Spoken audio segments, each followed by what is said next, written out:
Voilà. Je sais pas Merci si vous Cathy, m'avez entendu. merci Adrien. Allô? Oui, Oui, Ahmed, c'est Oui, parfait.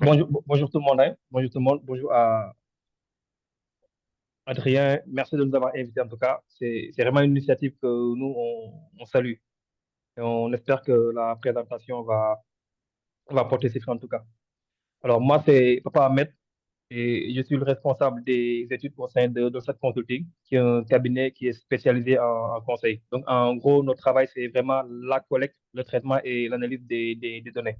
C'est vraiment ça le cours de notre travail. Formidable. Formidable. Formidable, Ahmed. Du coup, je propose qu'on enchaîne. Je propose qu'on attaque le vif du sujet. Ahmed, bien sûr, j'ai rappelé tout à l'heure on va d'abord parler des aspects théoriques. Ahmed a une présentation à faire, il va projeter son écran et on va revenir sur ces aspects théoriques, sur le métier d'enquêteur, quelle est la posture à avoir, quels sont les pièges, etc. Pour histoire de vous donner voilà, quelques connaissances théoriques, mais aussi vous donner des orientations par rapport à tout ce qui est attendu de l'enquêteur une fois avant, au cours et après. Et je pense que c'est extrêmement important. Donc, Ahmed, si tu es prêt, je pense que tu peux y aller. Super. Alors, j'ai fait un partage d'écran. Je ne sais pas si c'est OK de votre côté. Je pense que ça va Vous arrivez arriver. à voir. Voilà, je pense que là, c'est bon. Là, c'est bon. Tu peux te mettre en mode diapo, mais je pense que c'est bon.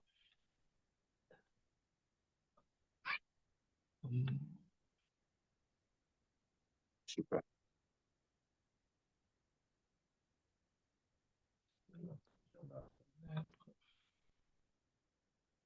En mode plein écran, juste en bas. Voilà. Super. Super. C'est bon? C'est formidable. Voilà, super. Alors, donc, pour cette présentation concernant le rôle du métier, concernant le métier d'enquêteur, on va se focaliser en tout cas sur les rôles, les postures à avoir, les responsabilités et l'importance de ce travail.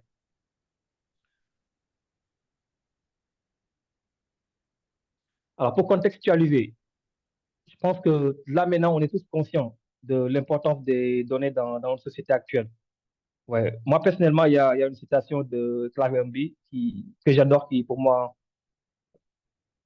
concerne l'ensemble des informations qu'on peut avoir sur l'importance des données. Savoir que c'est vraiment le nouveau pétrole, mais qu'il est important de savoir raffiner les données pour pouvoir les utiliser. Ouais, donc ça, on est conscient de ça depuis fort longtemps, jusque maintenant, on a découvert de nouvelles méthodes d'analyse, de traitement de gros volumes de données qui font qu'on arrive réellement à exploiter la quintessence même des données. Ouais, donc, dans l'ensemble des secteurs d'activité, il y a une course maintenant pour aller recueillir les données parce que ça permet réellement. Maintenant, si de nos jours on est capable de personnaliser l'expérience client, maintenant les entreprises sont beaucoup plus capables par rapport à leurs offres de personnaliser ça à chaque type de client. Ça, c'est grâce à l'exploitation des données. Même au sein d'une entreprise, le fait de pouvoir évaluer les performances, les process et éventuellement d'avoir une meilleure vue par rapport à la réaction avec les fournisseurs, c'est vraiment grâce à l'utilisation des données. Maintenant, le souci à fait, c'est ces données-là, il faut aller les chercher. Ouais, donc, il y a diverses techniques. On peut parler de scrapping, mais là, aujourd'hui, on va plus se concentrer sur les données collectées avec l'aide d'agents de collecte. Voilà. Et c'est vraiment le sens de cette présentation. Donc, ici, on va beaucoup plus parler de comment on fait la collecte, quel est le rôle principal des agents de collecte, quelles sont les responsabilités qu'ils sont amenés à avoir sur le terrain et parmi ces responsabilités, quelles sont les plus importantes qu'il faut avoir pour avoir des données de qualité.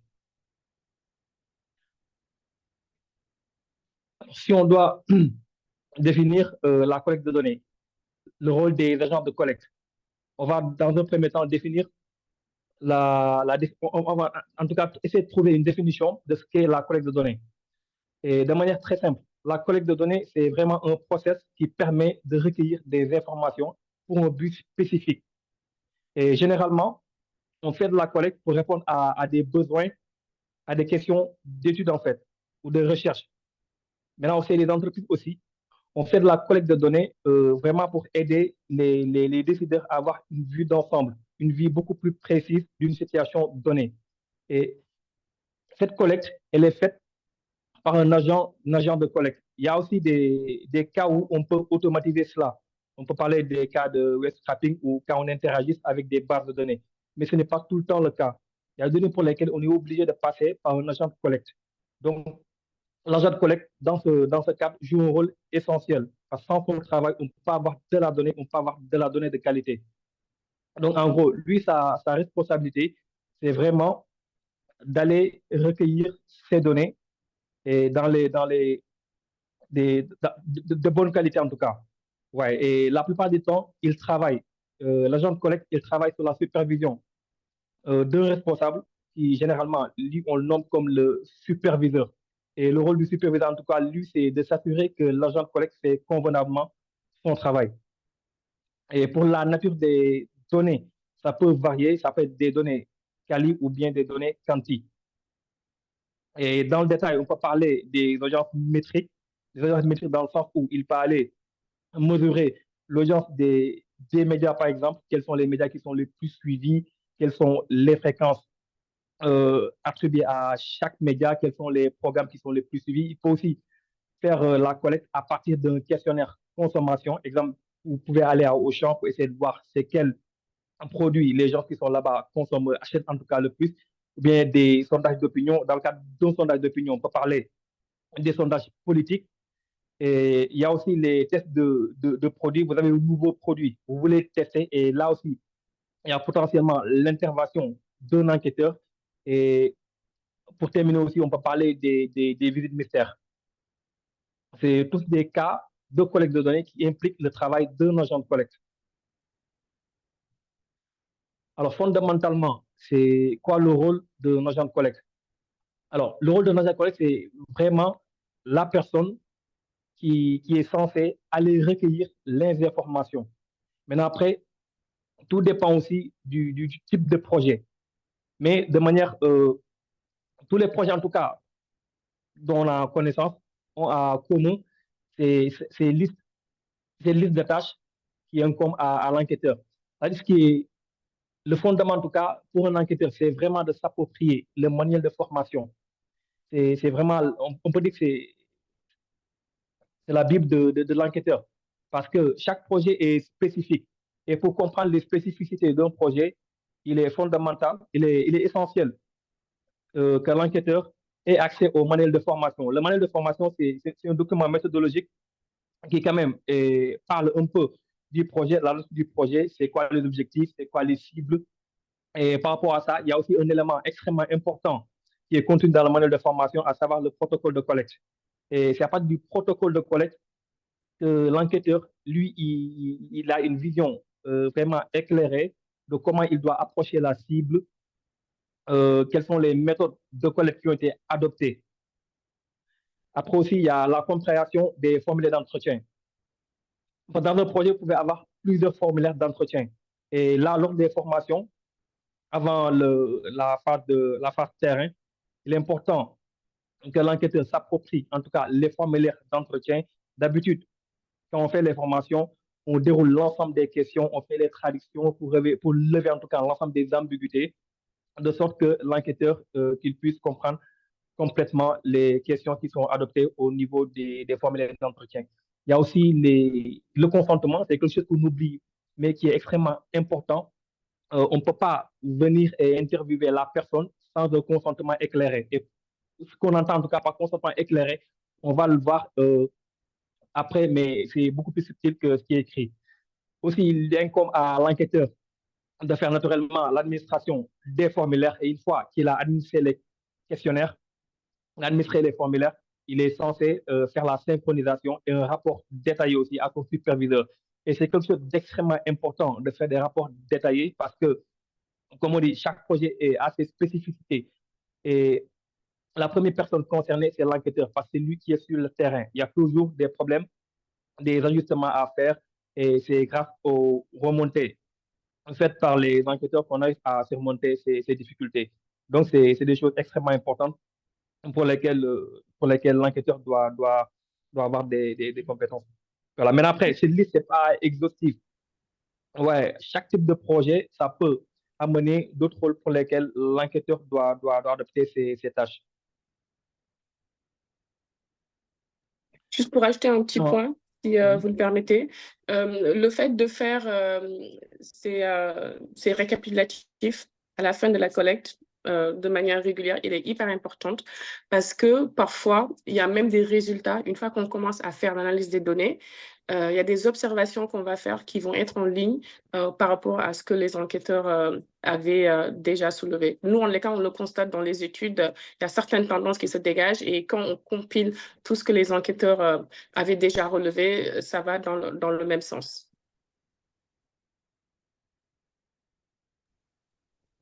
Merci, Cathy. Alors, en trois, on va voir ce qu'est le protocole de collecte. Alors, le protocole de collecte, il y a vraiment une chose que l'enquêteur doit maîtriser dans votre projet, c'est vraiment le protocole de collecte. Pourquoi? Parce que déjà, le protocole de collecte, ça détaille les méthodes et procédures qui vont permettre d'avoir des données fiables. Ouais, ça, par méthode, ça va détailler comment nous, on compte aller faire la collecte. Ce sont quel type d'entretien en tout cas? Est-ce que c'est des entretiens par focus group, c'est des entretiens semi-directifs, c'est des entretiens CAPI, KAWI ou CATI? Voyez un peu, c'est-à-dire par téléphone, par tablette ou bien via le web. Et au-delà, ça va déterminer les critères d'inclusion et d'exclusion. Quelles sont nos cibles? Ouais. Et est-ce que par rapport à nos cibles, il y a un screen à dérouler pour savoir si réellement ça correspond au profil qu'on cherche ou pas? Et ça, c'est détaillé dans le protocole de collecte. Il y a aussi les instruments utilisés lors de la collecte de données. Et ça permet de lever les ambiguïtés, comment les utiliser, ouais, comment, en cas de panne, comment dépanner. Ça détaille aussi le plan de collecte. Dans le plan de collecte, il y aura aussi les parts de sondage. Quand on arrive à une zone, comment est-ce qu'on est censé avoir les répondants et ça donne aussi l'assignation des rôles, quel est réellement le rôle détaillé de l'enquêteur, quel est réellement le rôle aussi détaillé du superviseur. Et in fine aussi, le plan de collecte, ça permet à l'enquêteur de voir les normes de validation qui ont été mis en place. Parce que dans un projet, ce qui est extrêmement important, c'est la qualité des données. Donc, dans le plan de collecte aussi, on détaille la validation des données. Comment l'équipe en tout cas d'analyse qui est derrière, l'équipe qui est censée vérifier si nos données sont montées ou pas, comment eux, ils font le contrôle, comment eux, ils font les corrections et éventuellement les suppressions. Voilà. Il y a aussi les normes éthiques qui sont détaillées dans le plan de collecte qui tiennent en compte les spécificités du projet, mais aussi des répondants. Donc, c'est vraiment l'élément fondamental qu'un enquêteur doit maîtriser.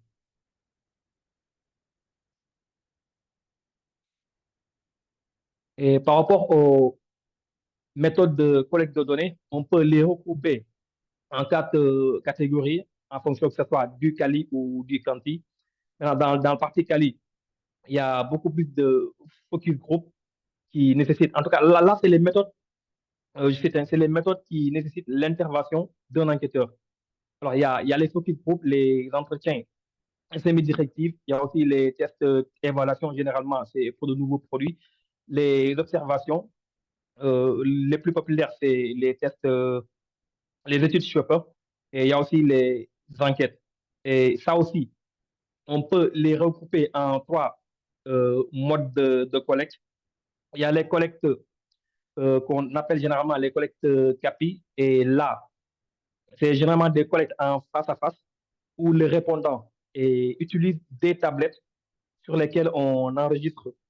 On a configuré en tout cas les formulaires d'entretien et c'est à partir de ça qu'ils font les interviews. Il y a aussi les méthodes de collecte par téléphone qu'on appelle CATI. Et là, généralement, ça se fait à distance. Il y a les numéros de téléphone, il y a les screens qui ont été déjà réalisés. Ouais, l'enquêteur donc prend juste rendez-vous avec les cibles et déroule le formulaire par téléphone. On a aussi le dernier lot qui est constitué des entretiens à distance via l'envoi de formulaires. là aussi, ça peut nécessiter un enquêteur. Maintenant, après, là, la spécificité, c'est que le formulaire, il est envoyé par web. Et après, il y a un suivi qui est fait pour savoir si le répondant a effectivement rempli le formulaire ou pas. Maintenant, après, là aussi, il y a une nuance. Généralement, on peut, les méthodes de CATI et KUI, parfois, sont liées parce que parfois, l'enquêteur peut envoyer le formulaire par web et après assister le répondant par téléphone. Ouais. Donc, parfois, on peut avoir des projets où l'ensemble des trois modes de collecte de données sont adoptés.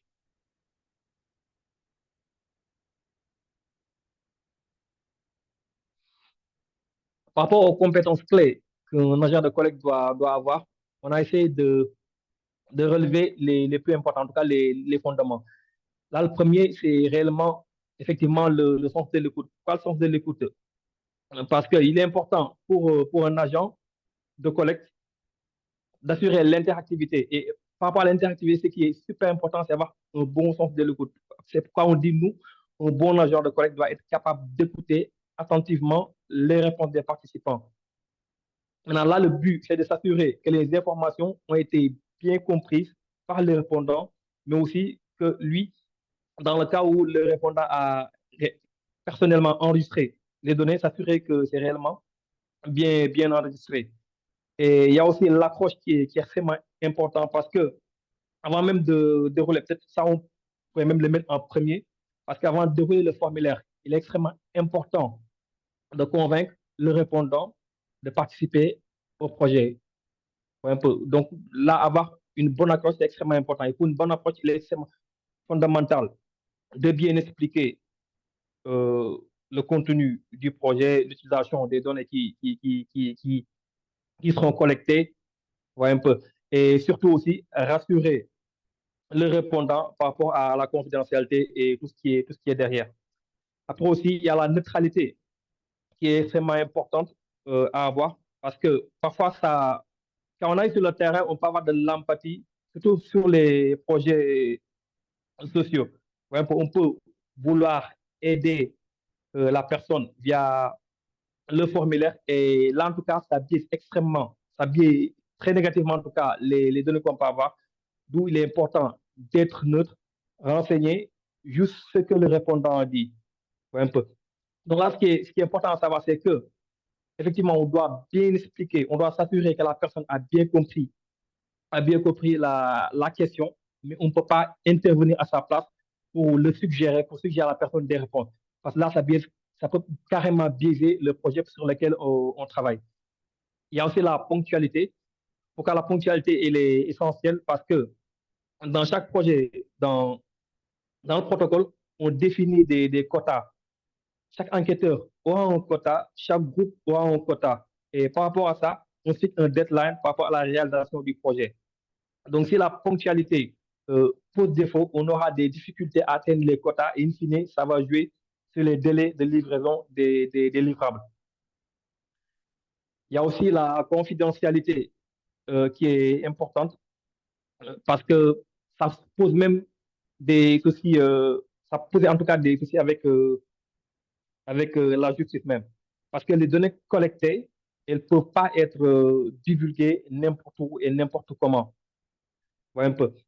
Donc là, déjà dans la confidentialité, il est interdit, d'habitude c'est très détaillé dans les manuels de formation, qui établissent le protocole de collecte, il est interdit de collecter des informations dans des supports qui n'ont pas été fournis par l'équipe de collecte, que ce soit les tablettes ou même les fiches de notes, les blocs-notes en tout cas, qu'on donne. Parce que généralement, à la fin des projets, tout ça, on les détruit pour s'assurer que ça ne va pas être utilisé à d'autres fins. Donc, la confidentialité, c'est extrêmement important dans un projet. Et après, ce qui est aussi important, c'est avoir une bonne maîtrise des outils de collecte de données. Parce que on sait tous ici, hein, on n'est plus à l'ère où on fait de la collecte sur papier. Voilà. L'ensemble des projets maintenant qui sont menés, on fait la collecte de données à partir de smartphones, des tablettes. Donc, c'est extrêmement important d'avoir non seulement une bonne maîtrise de ces technologies, mais aussi des applications de collecte qui sont les plus utilisées. On peut pas donner l'exemple de Survey Studio, Survey to Go, STJ, toutes ces applications qui vont avec. Donc là, c'est vraiment les compétences clés qu'un agent de collecte doit avoir pour faire une bonne collecte sur le terrain. Alors, il y a aussi, on va faire un focus sur l'éthique et la confidentialité. Parce que quand on fait de la collecte de données, la plupart du temps, on recueille des données extrêmement sensibles. Même pour les projets commerciaux, parce qu'après, l'analyste, lui, il a besoin de faire divers profils. Et pour les profils, tu as besoin des données signalétiques. On voit un peu. Et ça, on est tous d'accord que c'est des données extrêmement confidentielles. Ouais.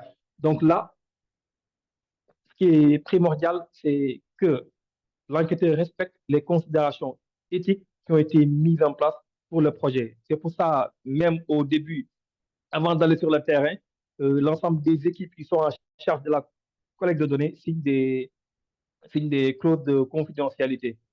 Ouais, donc c'est extrêmement important de garder cela en esprit, de savoir que les pratiques éthiques qui encadrent l'obtention d'un consentement clair, éclairé, la conduite de l'entretien, ainsi que la permission d'utiliser, de communiquer les données. Ça, c'est extrêmement important de garder ça en esprit, mais aussi d'expliquer cela au répondant pour que lui aussi, qu'il sache la nature de la collecte de données. Alors, pour la partie éthique, on a essayé de détailler les thématiques les plus importantes. Et le premier, c'est vraiment avoir un consentement éclairé. Et au début, je le disais, hein, c'est pas aussi simple que ça que pour le consentement éclairé. Parce que le consentement éclairé, ça suppose que, déjà, on ne vient pas juste demander à la personne est-ce que tu veux participer à ce sondage ou pas. Parce que là, ça peut être un consentement, mais ce n'est plus éclairé dans la mesure où la personne n'est pas mis au courant de l'ensemble des objectifs de recherche. Ouais, donc, avant de demander le consentement, il est extrêmement important pour l'enquêteur, déjà, d'expliquer la nature de l'étude, pourquoi on est là, les objectifs de l'étude, ouais, mais aussi la durée, combien de temps en moyenne ça peut lui prendre, et enfin, l'utilisation ultérieure qu'on va faire des données. Ouais, c'est des choses pour lesquelles la personne qui doit répondre doit avoir des réponses claires et concises. Et c'est une fois qu'on a développé ces thématiques, on demande à la personne s'il consent à participer ou pas à l'étude. Ouais, c'est pour ça que nous, on parle de consentement éclairé. Et tant qu'il n'y a pas ce consentement éclairé, l'enquêteur n'a pas le droit de dérouler les entretiens. En B, on a noté pas de tromperie. Pourquoi? Je peux donner un exemple basique. On peut avoir un enquêteur qui a des difficultés pour avoir son quota et fait des promesses aux répondants par rapport aux objectifs de l'étude. Exemple, à la fin, tu peux avoir ceci ou cela. Et là, c'est là, c'est carrément interdit. Ouais. Et il y a aussi le fait de dissimuler certains objectifs de l'étude. Ouais, on peut venir et ne pas lister l'ensemble des objectifs de l'étude ou l'utilisation ultérieure qui seront faites qui sera fait des données. Donc là, ça constitue une tromperie et c'est carrément interdit. Ouais, on doit rien dissimuler, on doit divulguer l'ensemble des informations du projet au répondant pour que lui, après analyse, puisse déterminer s'il est consentant ou pas. Et en fait, on a noté pas de préjudice. Là aussi, un cas qui arrive souvent, c'est beaucoup plus sur les. Il y a des enquêtes sensibles. Des enquêtes sensibles. Par exemple, nous, récemment, on a fait une enquête sur les migrants de retour. Ouais, on sait que c'est des personnes qui ont vécu des traumatismes, des choses extrêmement compliquées. Donc, quand tu déroules le formulaire, tu peux arriver à des questions où la personne, elle est perturbée. Ouais, carrément. Donc là, il y a un protocole, pour chaque projet, il y a un protocole qui détermine pour ces cas de figure comment l'enquêteur doit doit régler en tout cas la situation. Ouais, un peu. Donc là, ça peut être arrêter l'interview pour un temps, ouais, ou bien même arrêter l'interview carrément si on sent que la personne n'est plus à même de continuer l'interview. Ouais, donc ça, c'est extrêmement important. L'enquêteur doit veiller à la sécurité de la personne qui répond au formulaire d'entretien.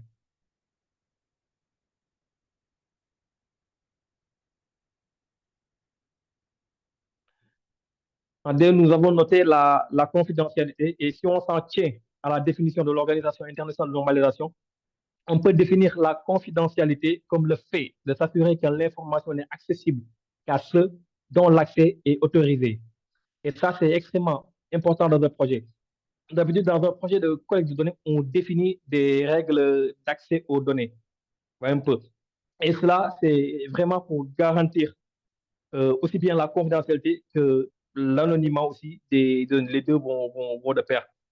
Donc là, dans l'approche même, la personne qui a la charge de faire la collecte de données va notifier au répondant, et ça c'est important, hein, notifier au répondant carrément que l'ensemble des informations qui sont fournies lors de l'entretien ne sont jamais partagées à des personnes non autorisées. Parce que personne n'a envie de retrouver ces données sur la place publique. Et aussi, en termes de confidentialité, il y a une partie que l'enquêteur doit s'approprier, à savoir que il n'a pas le droit à aucun moment d'aborder des questions qui ne sont pas en lien direct avec le formulaire d'entretien. Mais après, cela ne veut pas dire qu'il ne peut pas tenir une discussion avec l'enquêteur, mais il y a des informations sensibles qui, s'ils ne sont pas demandées sur le formulaire d'entretien, ne doivent pas être abordées avec la personne qu'on enquête. Et aussi, il est extrêmement important de ne pas prendre des notes sur des supports qui n'ont pas été fournis par l'équipe de collecte. Parce que comme j'ai dit précédemment, c'est pour les supports papier. À la fin d'un projet, on détruit l'ensemble de ce type de supports pour garantir la confidentialité et l'anonymat des données qu'on a collectées. Et après la confidentialité, il y a l'anonymat aussi qui est extrêmement important aussi. Et dans l'anonymat, d'habitude même, dans l'utilisation des données, c'est pas les noms des personnes, en tout cas, les choses qui permettent de l'identifier qui sont les plus importantes, mais beaucoup plus le profil. Donc, du coup, une fois que les données sont collectées, généralement, tout ce qui permet, tout ce qui permet de faire le lien jusqu'à la personne qui a répondu est supprimé après, avant même la phase d'analyse.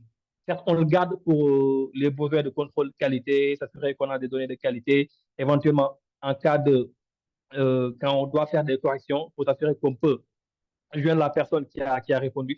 Mais une fois que toute cette phase elle a été validée, avant analyse, on s'assure que tout ce qui permet d'arriver jusqu'à la personne qui a répondu est supprimé. Mais après, ça, cette règle, ce n'est pas valable pour l'ensemble des projets. Donc, du coup, dans cette partie, il est important pour la personne qui fait l'entretien d'expliquer au répondant comment cette partie, l'anonymat, elle est gérée. Est-ce que ça va être supprimé ou ça va être gardé? Et cela avant d'avoir son consentement.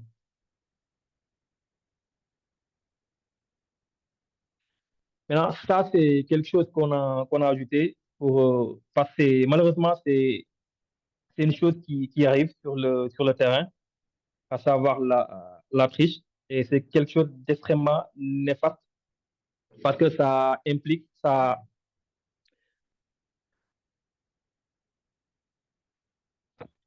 excusez-moi.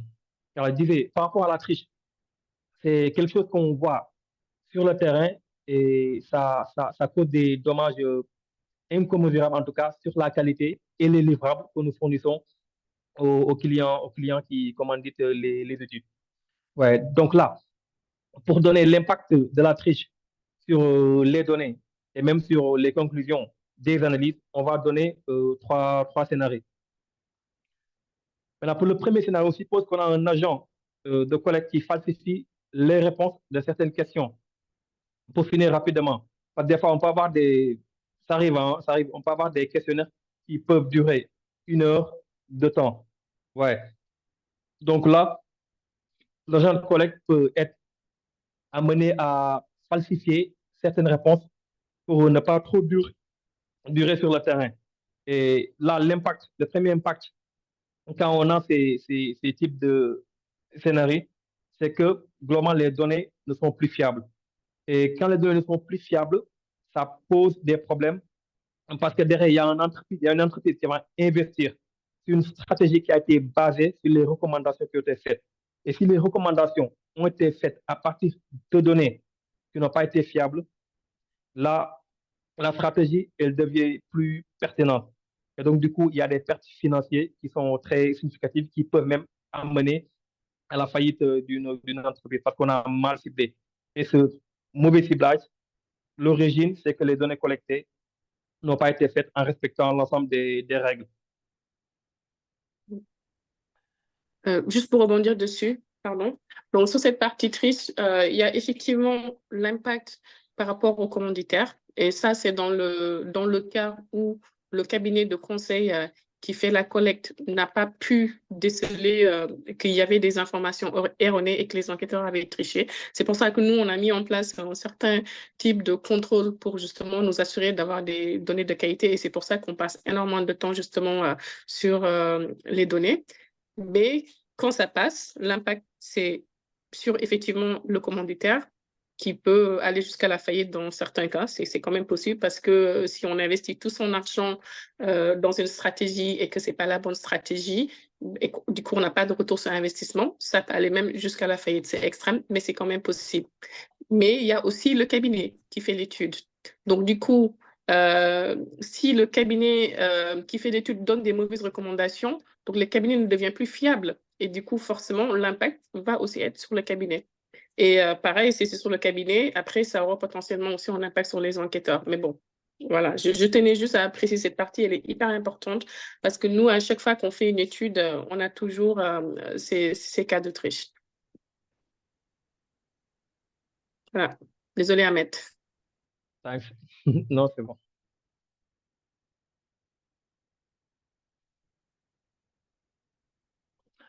Alors, le second scénario qu'on a simulé, c'est un enquêteur qui cible délibérément un groupe spécifique qui ne représente pas la population d'études. Ouais. Ça arrive dans le cas où, parce que des fois, on peut avoir une cible extrêmement compliquée à avoir.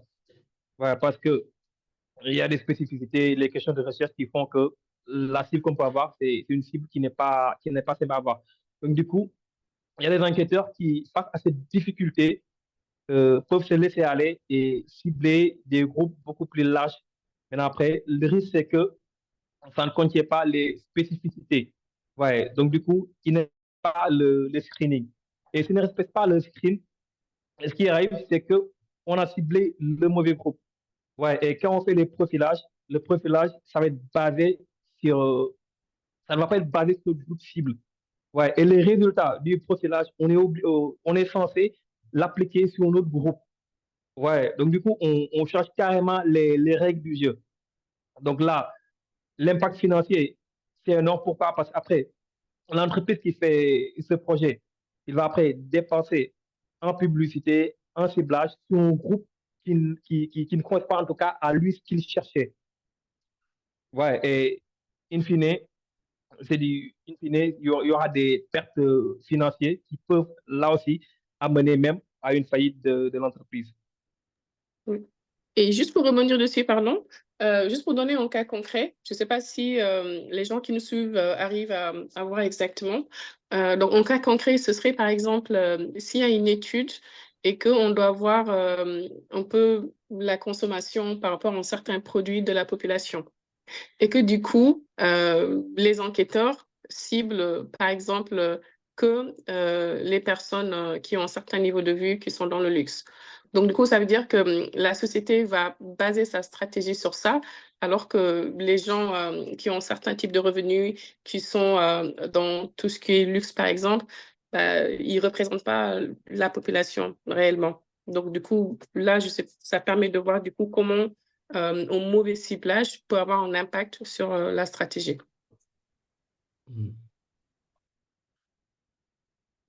Exactement.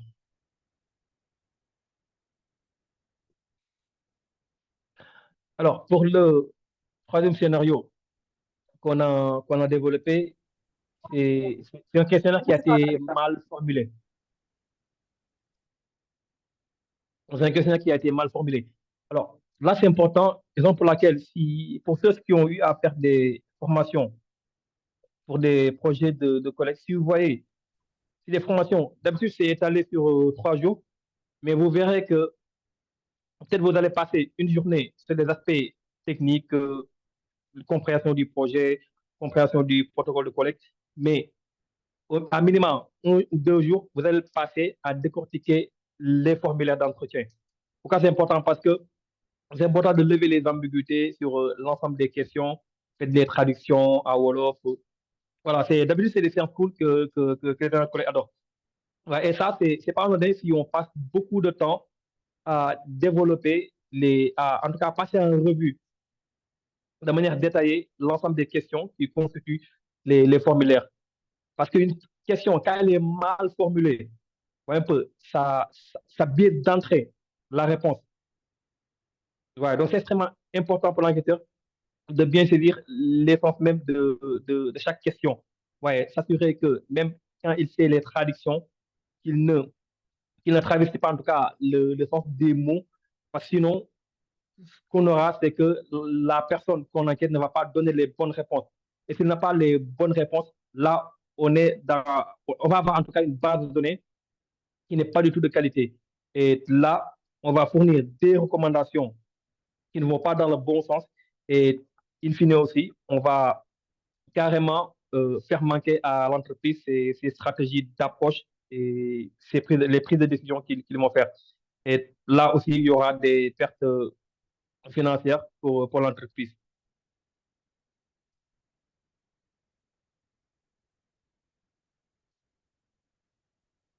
Voilà, je pense que c'est le dernier scénario. Cathy, tu n'as pas quelque chose à ajouter par rapport à ça? Non, je voulais pas spoiler. Comme après, on va discuter, faire une étude de cas, on pourra en discuter plus tard. En fait, tout ce que je veux rajouter, c'est que l'enquêteur, il n'y a pas le cabinet et les enquêteurs. Les enquêteurs, même si souvent ce sont des personnes qui sont externes à l'entreprise, ils font partie intégrante du projet et c'est important en fait cet état d'esprit de se dire je ne fais pas l'étude pour le cabinet, c'est de se sentir concerné dans le projet et d'avoir le bon état d'esprit. C'est ça qui permettra justement de mener à bien un projet.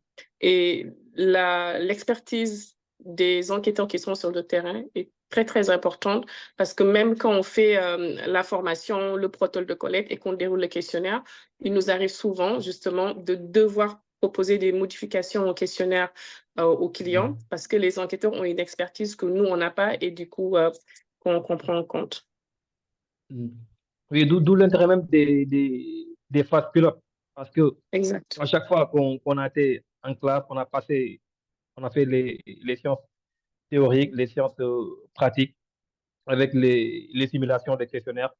D'habitude, la première ou la deuxième journée sur le terrain, on revient avec des feedbacks des enquêteurs et ils font des remontées sur comment ils ont perçu leur journée de collecte par rapport même aux questions. Il peut venir que ces types de questions ont été mal formulées, revoir les formulations, ou bien même les modalités de réponse qui ont été données. Est-ce qu'il faut garder certaines modalités, supprimer certaines, ouais, rajouter d'autres modalités? Ouais, c'est des feedbacks extrêmement importants et qui sont pris en compte au niveau des projets. Ouais, juste pour dire que l'enquêteur, c'est vraiment quelqu'un d'indispensable dans un projet de collecte de données. Voilà, je pense que, en gros, c'était tout. Ouais, mais juste pour ajouter que des fois, on entend que le métier d'enquêteur, c'est quelque chose qui est amené à disparaître. Mais moi, en tout cas, je ne partage pas cet avis parce que c'est vrai, il y a toujours les process d'autonomisation des données. C'est quelque chose qui gagne plus de terrain avec le scrapping. Maintenant, après, il faut savoir que il y a deux types de données. Il y a les données déclaratives et des données comportementales. Pour les données comportementales, on a toujours la possibilité d'aller collecter sans l'intervention d'un enquêteur. Mais pour les données qui sont déclaratives, là, Il n'y a pas d'autre moyen. On est obligé de passer par un agent de collecte. Voilà un peu. Et là, du coup, la qualité des données qu'on a, ça va dépendre du travail de l'enquêteur. Ça va dépendre de s'il a été bien formé, ouais, mais surtout aussi s'il respecte les règles qui ont été édictées pour les projets pour lesquels il bosse. Voilà, je pense qu'en gros, c'était vraiment ça. Du coup, Adrien, normalement, une fois qu'on a fait ça, on est censé faire l'étude de cas. Est-ce que du coup... Exactement. Exactement. C'est parfait, Cathy, on peut faire ça toujours. Hein. D'accord, c'est parfait. Donc, du coup, là, ce qu'on va faire, on va faire une étude de cas. Parce que c'est souvent facile. Hein. Moi, la première, je me rappelais quand j'étais plus jeune, je voyais les enquêteurs, je me disais, mais c'est facile, tout le monde peut le faire, c'est à la portée de tout le monde. Et d'ailleurs, les personnes qui intègrent Dorset Consulting, les statisticiens, par exemple, ils vont sur le terrain pour justement constater, et les feedbacks qu'on a quand ils reviennent, c'est que ce n'est pas facile, en fait. Donc là, on a fait un peu de théorie, on va passer à la pratique. Donc, ce que je suggère, c'est que moi, je joue le rôle de l'enquêté. Donc, vous allez m'enquêter. Et puis, si on peut avoir un volontaire qui va me soumettre à moi le questionnaire. Donc, ce sera en calling, en fait. Donc, je ne sais pas si Ahmed, tu peux partager, on a partagé le scénario qu'on avait. Si tu peux expliquer un peu peut-être le scénario et puis qui est une personne qui... On a des volontaires déjà, juste comme ça, sans savoir c'est quoi le scénario, pour savoir qui sont les joueurs.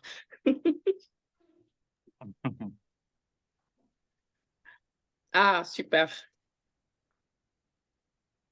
On a combien? On a 2 volontaires, c'est ça? Koulibaly. En premier. Donc, on va prendre Koulibaly, lui qui s'est manifesté en premier. Oui, bonjour. Bonjour. Oui, bonjour. Vous êtes Maguette Koulibaly? Bonjour, Mariam. Ouais, Mariam Maguette. Maguette. Ah, Maguette, pardon. Il y a Moussou Mara aussi. Hein. Moussou Mara, vous proposez comme volontaire ou? Bonjour. Bonjour, Moussou Mara. Oui. OK. Du coup, là, on a plus de volontaires qu'il en faut. Bon, ce serait trop facile s'il y en a un qui est l'interviewé. Donc, c'est mieux que ce soit moi parce que les personnes qu'on interviewe ne sont pas forcément tout le temps faciles. Donc, vous allez me soumettre le questionnaire et puis Ahmed va vous expliquer un peu le script et puis après, voilà. Ça vous va comme ça? Ahmed? Oui. Voilà. C'est bon? Top départ? J'essaie d'ouvrir le script, en fait.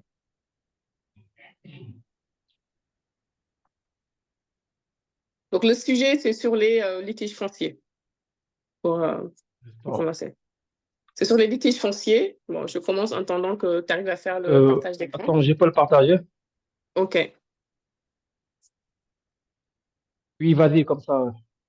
Voilà, donc c'est sur les litiges fonciers. Donc là, on va supposer que vous avez déjà fait le point avec l'équipe et que vous avez déjà le protocole et tout ça.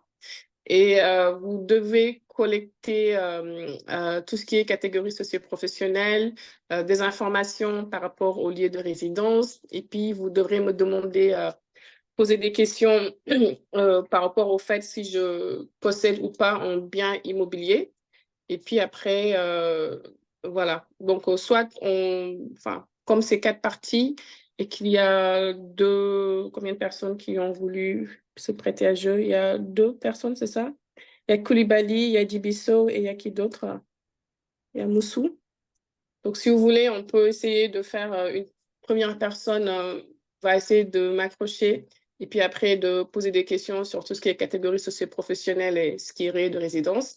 Et puis après, une autre personne va peut-être prendre le relais pour demander tout ce qui est en relation avec possession de biens immobiliers. Ça vous va comme ça? OK. Donc, Ahmed, tu expliques un peu, puis après, il y a Maguette qui peut commencer du coup. Alors, donc, pour résumer, je pense que tu as bien résumé. Là, on a le formulaire d'entretien, en tout cas, le draft qu'on va utiliser pour cette simulation.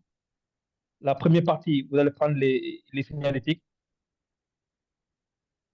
de la personne qui va répondre. Et ensuite, il y aura quelques questions qu'on a développées qui concernent le volet litige foncier au Sénégal. C'est juste 14 questions. Ouais. Donc, je ne sais pas, Cathy, si je vais Oui, donner des détails sur l'accroche ou bien on oui, laisse faire, ou après on fait des commentaires. mais ce serait super. Laissons faire pour voir. Soyons joueurs. Maguette.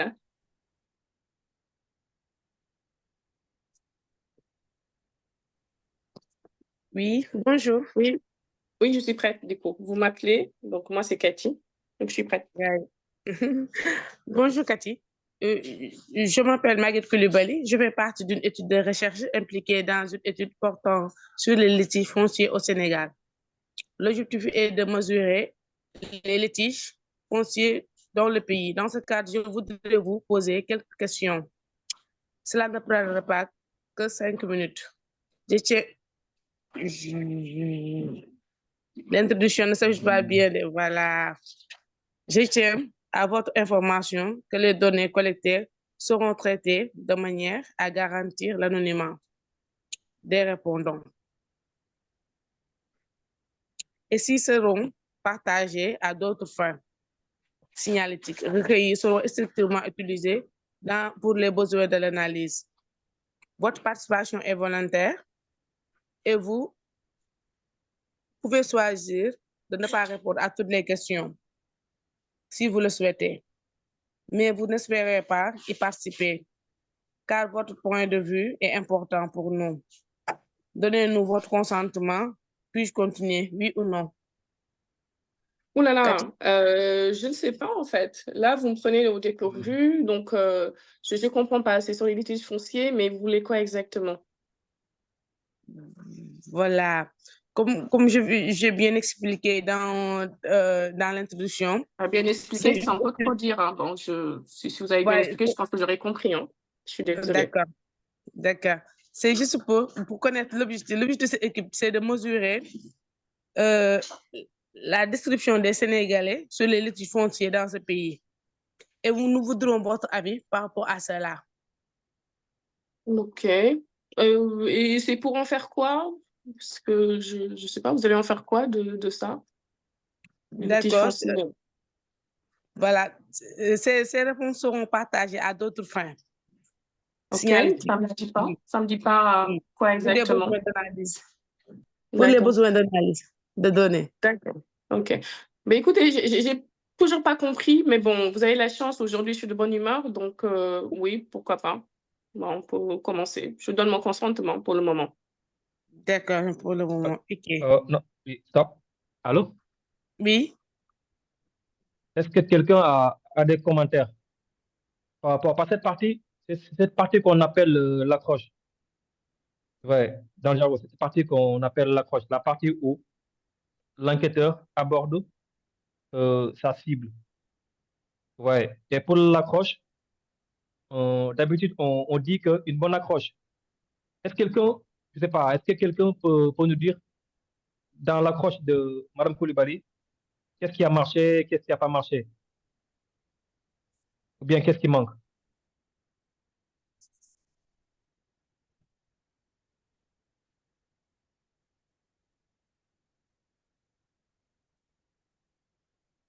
Il y a deux personnes qui ont levé la main, Moussou et Yikilap. Vous pouvez parler. Ok. Bonjour à tous. Moi, c'est Armand Yekilab Center. Euh, c'est un bel exercice, en fait. C'est très challenging. Et là, du coup, je suis content que l'enquêté joue réellement son rôle. Parce qu'en fait, le challenge ici pour l'enquêteur, c'est d'abord de maîtriser son sujet. Donc, maîtriser le discours qu'il va tenir, en fait, la phrase introductive par rapport à l'approche doit être maîtrisée pour que la personne, en fait, à qui elle s'adresse soit convaincue, en fait. Et du coup, au-delà de la simple phrase, on se rend compte qu'il faut maîtriser en fait des questions éventuelles qui viendraient de l'enquêter, en fait, pour questionner, pour remettre en cause, en fait, le caractère sérieux de l'étude, en fait. Et c'est cette posture-là que on sent que l'enquêté doit être prêt, en fait, pour faire face à ce type de situation. C'est ce qui me revient. Excellent. Excellent. D'accord. Merci encore. Quelqu'un d'autre? Il y a Moussoumaka qui a levé la main. Mhm. Vous pouvez désactiver votre micro, enfin activer votre micro, pardon. Bonjour tout le monde. Bonjour. Je pense que pour la partie approche, il faut Mhm. bien expliquer pour que le répondant comprenne le mieux. Parce que là, elle a dit que je n'ai pas compris, mais je peux participer. Du coup, une étude sans pour autant que le répondant comprenne, on peut avoir un peu de failli quelque part. C'est Mhm. ça que je pense. Je ne sais pas. Super. Merci. Je ne sais pas si on prend quelque chose ou on fait une synthèse sur cette partie. Oui, on peut faire une synthèse, je pense. Alors, si on doit résumer dans la partie accroche, il y a des choses extrêmement importantes qu'il ne faut pas louper. Déjà, c'est se présenter. Et d'habitude, sur le terrain, peut-être là, c'est pas du face-to-face. D'habitude, sur le terrain, quand on se présente, on montre aussi les badges, en tout cas tout ce qui permet de nous identifier en tant qu'enquêteur et la structure pour laquelle on travaille. Ouais, un peu. Donc, se présenter, c'est extrêmement important dans, dans, dans l'approche.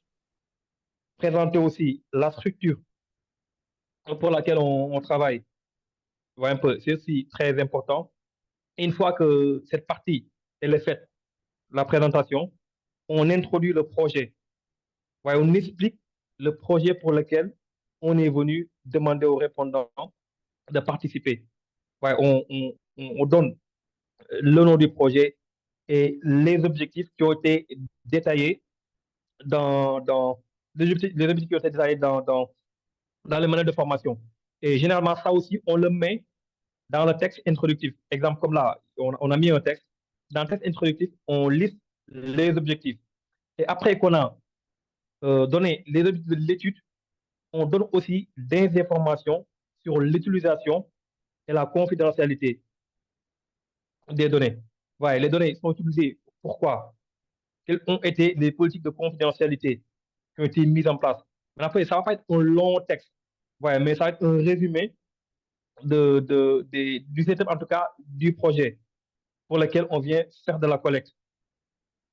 Et une fois qu'on a donné ces informations, et pour ce projet, on fait de la collecte des signaltiques. Les signaltiques, c'est le nom, la situation matrimoniale, le niveau d'étudiant, tout ça. Là aussi, on précise qu'on va recueillir ces données, mais on donne encore une précision sur la nature. Pourquoi on recueille ces types d'informations? Parce qu'une personne peut vous dire, OK, vous voulez savoir ma perception par rapport au litige foncier. Pourquoi vous avez besoin de savoir quel âge j'ai? Pourquoi vous avez besoin de savoir où est-ce que j'habite? Quel est mon niveau d'études ou bien ma profession? Ouais, à première vue, ça peut ne pas être lié. Mais quand vous expliquez à la personne que c'est pour des besoins d'analyse et qu'après, il y a une politique derrière d'anonymisation des données, que ça ne va pas permettre de remonter jusqu'à lui. Ouais, là, la personne, vous gagnez en assurance, en fait, vous rassurez la personne. Et in fine, quand on a donné toutes ces informations, on s'assure que la personne a bien compris. On lui demande, est-ce qu'il a est-ce qu'il a compris l'ensemble des informations que vous avez données et est-ce que ça le rassure? Ouais, et in fine, est-ce que la personne consent à participer? Ouais, c'est ça qu'on appelle en tout cas une bonne accroche. Et une bonne Exactement. accroche, c'est vraiment 90% du travail de l'enquêteur. Ouais, et maintenant après, quand on parle aussi de consentement éclairé, il ne faut pas pousser la personne à bout. Même quand on sent que la personne ne veut pas participer, on laisse tomber. Parce que le risque après, c'est que la personne va vous donner de mauvaises réponses. Ouais, dans l'accroche, quand vous abordez la personne, vous parlez, vous expliquez, là, c'est humain en fait. Vous avez une idée, vous savez si la personne, elle est intéressée ou pas. Ouais, parfois, il y a des personnes qui veulent pas vous dire carrément, non, je ne suis pas intéressé. Ouais, mais quand vous prenez le consentement et que vous donnez le questionnaire, le risque, c'est qu'après, il va vous donner des réponses qui ne sont pas de qualité. Et là, ce n'est pas intéressant pour la personne qui va analyser les données derrière. Et même dans ces cas-là, quand la personne elle est frustrée, n'a pas envie, tout au long, vous allez le sentir. À chaque question, ce sera des frustrations, ce sera des réponses pauvres, il va bâiller, la personne va bâiller, des trucs comme ça. Donc, quand vous ne le sentez pas, ben, vous le remerciez et vous passez à une autre personne. Et aussi, il y a une chose que j'ai oublié de préciser, c'est la durée de l'entretien aussi. Parce qu'en simulation, vous avez tout le temps une idée de la durée moyenne des entretiens. Ouais. Et pour un formulaire où la durée moyenne est estimée à 48 minutes, si vous venez dire à la personne c'est juste 10 minutes, ouais, là, ça cause aussi un réel problème. Ouais. Dès l'accroche, vous devez spécifier à la personne la durée moyenne de l'entretien. Ça aussi, c'est quelque chose d'extrêmement important à prendre en compte. D'accord. Du coup, on continue. Ben, écoute, bon, là, pour le contexte, Maguette n'a pas eu assez de préparation, donc ça peut se comprendre. Mais déjà, je te dis bravo d'avoir osé faire ça. Après, voilà, je joue, vous l'aurez compris, l'enquêter qui n'est pas facile parce que c'est des réalités du terrain. Quand l'enquêter est facile, ça passe comme une lettre à la poste. Vous n'avez pas besoin de faire beaucoup d'efforts. C'est super pratique. Mais de plus en plus, on rencontre sur le terrain des personnes à qui on doit soumettre un questionnaire et qui sont extrêmement difficiles. Et pareil, on ne laisse pas du premier coup, on essaie de voir. Donc déjà, moi, ce que je note, c'est que quand vous m'avez appelé, vous ne m'avez pas demandé si j'ai le temps. Donc ça, c'est hyper important pour un entretien téléphonique. Mais quand vous appelez une personne, essayez de voir si la personne est disposée, si la personne a du temps à vous accorder. Parce que si la personne est occupée, déjà, ça va être extrêmement difficile de continuer l'enquête. Donc voilà, donc je pense que pour ne pas rester que sur ça, parce qu'il y a tellement de choses à dire, on va peut-être continuer, sauf si Ahmed ou d'autres personnes ont des choses à rajouter. Non? Donc Maguette, on continue? Oui, d'accord, Kaji. Merci. Résidez-vous de manière permanente au Sénégal, oui ou non? Bah, oui. D'accord. Par rapport à Q20, la personne qui est en face de moi ou qui me parle, je saurais que ce sera une femme ou un homme. C'est une Exactement. question que tu es en train de poser. Hein? Ah, Voilà. d'accord, je pensais qu'on était toujours en train de jouer notre rôle. Donc, Non, Non, même pas. c'est bien. Q3, Ouais, c'est-à-dire ouais, excuse-moi.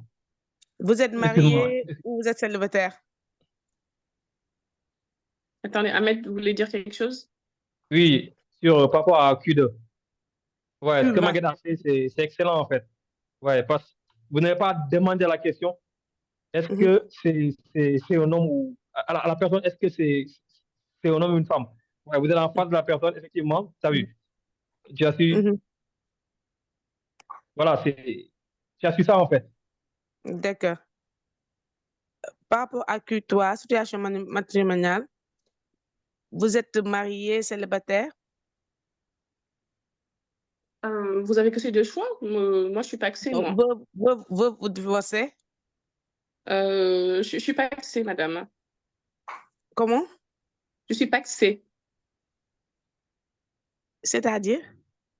Paxé, ça se trouve dans le dictionnaire, paxé, c'est que je ne suis pas mariée, je ne suis pas célibataire, je suis ni veuve ni divorcée, je vis avec mon conjoint. On est paxé devant la mairie. Ah, d'accord, d'accord. Merci. Et vous notez quoi? J'aurais mis célibataire. Ouais, et maintenant après, pour cette question, la Q3, ouais, d'habitude, c'est des questions, on dit aux enquêteurs de réagir avec tact. Ouais, exemple, vous venez, vous dites, vous êtes marié, célibataire, vous divorcé.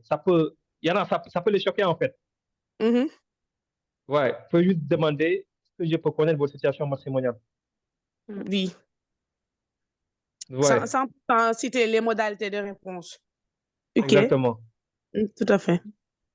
C'est ça. Parce que quand vous dites quelle est votre situation, la personne sait, normalement. Mhm. Donc, Ouais. après, bon, là, je vous ai dit pas que c'est fait exprès, c'est pas dans la liste. Mhm. Et tout à l'heure, Ahmed, vous avez dit, donc du coup, vous savez pas où le mettre. Donc, quand vous allez faire la collecte, ben, je vous dis, je suis pas axée, ben, vous n'avez pas Ahmed à côté de vous ou quelqu'un qui peut vous répondre. Mais vous devez le caser quelque part et vous ne savez pas où le caser. Donc, à ce moment-là, il faudrait le noter. J'aurais remonté qu'on fasse une autre, peut-être, sur le strict, mettre autre. Après, veuve célibataire ou mettre autre. C'est ça. Il ne faut pas prendre, je veux dire, la décision de dire ben, je vais mettre célibataire parce que pourquoi pas marié? Je vous ai dit que j'ai un conjoint, donc c'est sûr que je ne suis pas célibataire. Célibataire, on est seul. Mais du coup, il ne faut pas prendre la décision de mettre dans une modalité parce que vous ne savez pas où le mettre. Parce que sinon, si tout le monde fait pareil, ça biaise l'étude.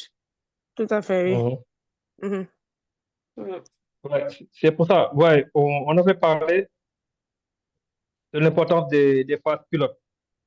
Ouais, imaginez, on a développé ce formulaire, on a juste mis ces 3 modalités. C'est que lors des phases pilotes, le premier jour, on a beaucoup de remontées par rapport à ça.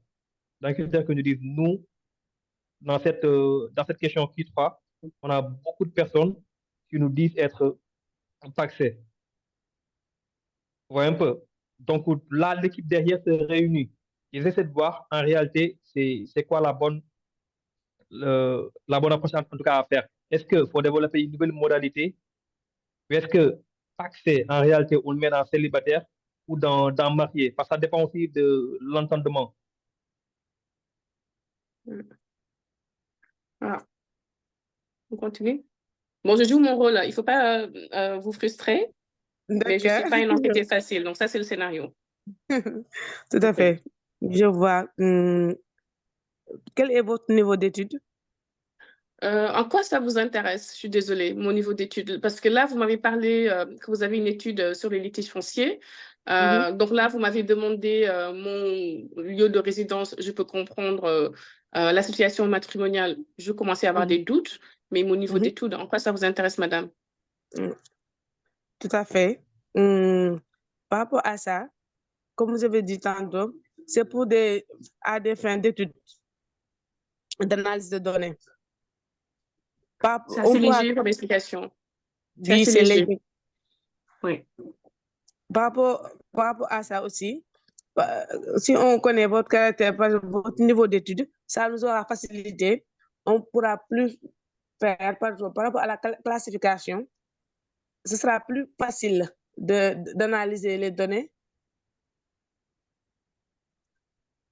Ok, écoutez, madame, on ne va pas y passer la journée, donc je vais répondre à cette question, mais après, on verra sur celles qui vont suivre.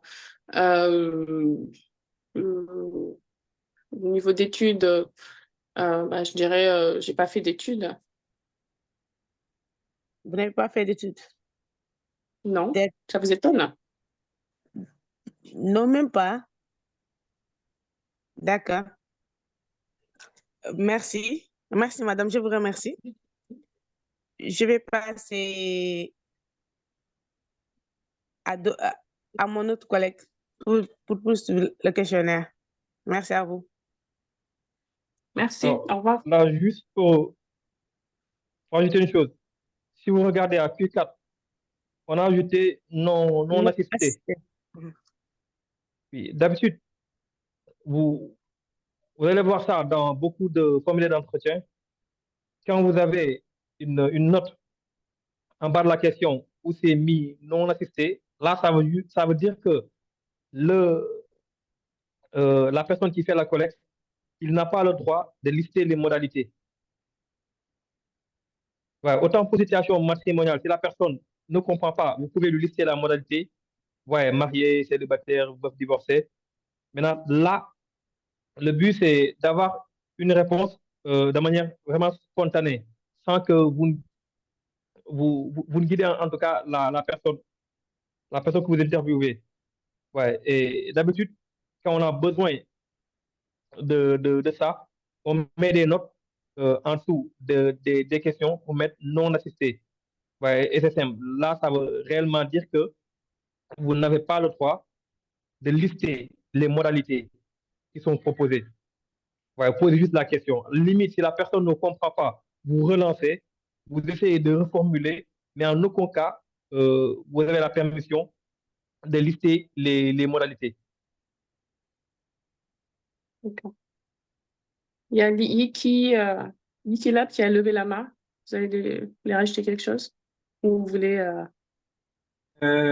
Oui, en fait, c'était intéressant de voir la réaction de l'enquêteuse, en fait, quand vous avez dit je n'ai pas fait d'études, en fait. Du coup, de par sa réaction, on a senti un sens du jugement par rapport à la réponse qui a été apportée. Et je pense que le plus dur, en fait, pour quelqu'un qui fait l'enquête, c'est de justement ne pas avoir de jugement, quelle que soit la personne qu'elle a en face et quelle que soit la réponse que cette personne donne à quelques questions que ce soit, en fait. Oui, Voilà. Parce que c'est important excellent. pour la suite. Sinon, la personne qui a enquêté va se réfracter et va être méfiante, en fait, de par le caractère professionnel de la personne et même de l'entreprise, en fait. Parce qu'on va se dire que peut-être que la personne n'a pas été bien formée. L'autre point que je voulais ajouter, c'est que c'est par rapport à la réaction précédente, par rapport à la situation précédente, euh, ça aussi, c'est une préparation parce que la personne va donner une réponse qui n'est pas parmi les questions listées. Ben, il y a un autre point que je voulais soulever, c'est que ce type de questions-là, à la vie personnelle des, des enquêtés. En fait, souvent, dans, dans nos études, l'approche on a opté, c'est de les mettre à la fin, en fait, parce qu'elles sont envahissantes, en fait. Et Oui, donc, effectivement. voilà, elles sont envahissantes. Ça, c'est d'un. Et de deux, en fait, ça ramène à point de Monsieur Faye au départ, il disait, bon, vous allez sur le terrain, il y a une première prise de contact en route et on se rencontre à l'office et puis on challenge en fait justement le questionnaire et c'est à cet effet-là justement qu'on va corriger le questionnaire pour introduire notre modalité éventuellement si c'est pertinent dans le cadre de cette étude. Et puis, il arrive souvent aussi, parce que souvent, enfin, entre nous, les Sénégalais, par exemple, ou Africains de façon générale, on n'est pas avare en parole. Et du coup, souvent, quand on discute, dans l'échange, les gens peuvent lâcher pas mal d'informations, ce qui fait qu'après, il y a même des questions qu'on n'a pas besoin de poser parce que, en discutant sur un truc, il a lâché des informations qu'on n'a pas posées. Et du coup, une fois qu'on y arrive, on va cocher, par exemple. Donc, on raccroche. Oui. Effectivement, je te rejoins carrément. Hein. S'il n'y a pas un screen, euh, la partie signalétique, c'est tout le temps à la fin du formulaire. Et après, s'il y a un screen qui concerne le cas de la partie signalétique, on est obligé de le mettre en haut. Et aussi, je pense, l'intervention par rapport à la neutralité, c'est extrêmement, que vous avez fait, c'est extrêmement important et c'est très utile de l'avoir rappelé en tout cas. Merci beaucoup Maguette. Hein. Donc du coup, qui veut prendre le relais? Je ne sais plus qui avait levé la main tout à l'heure. Merci beaucoup, Cathy. Merci. Juste quelques commentaires. Oui, allez-y. Oui, par rapport à l'introduction que j'avais faite tantôt, peut-être, j'ai mal lu, l'introduction de 1. Voilà. J'ai pas pu mesurer la thématique, c'est-à-dire bien connaître l'objectif de l'étude pour bien garantir en fait les réponses du répondant. En la masse là, bien connaître d'abord l'objectif de l'étude. Si on connaît bien l'objectif de l'étude, on aura bien fait une bonne présentation par rapport face à l'enquêteur. Mhm. Tout à Bien fait. sûr. Oui, et Exact. aussi avoir une capacité d'être assurant, de s'assurer soi-même et assurer aussi l'enquêteur. Pas avoir des attitudes indices du genre, Mhm. mais la Mhm. présentation sera, l'approche sera impeccable de ce genre-là. Et Mhm. par rapport à l'appui, là où vous m'avez dit pas d'études, la Q4, là, je Mhm. voudrais lancer le questionnaire, pas influer sur votre réponse. Mhm. C'était ça, en fait. D'accord. Voilà, c'était ça. Merci. Merci beaucoup, les D'accord. gars, et bravo, hein, bravo. Parce qu'effectivement, là, on fait en ligne, donc du coup, vous n'avez pas tout le contexte, donc bravo pour ça. Qui veut se lancer? Ah, Jibiso, d'accord. Jibi. Voilà. Alors, Jibi, vous allez faire Alors, la bonjour. partie. Bonjour. Bon, Je vous entends pas, monsieur. j'avais juste Je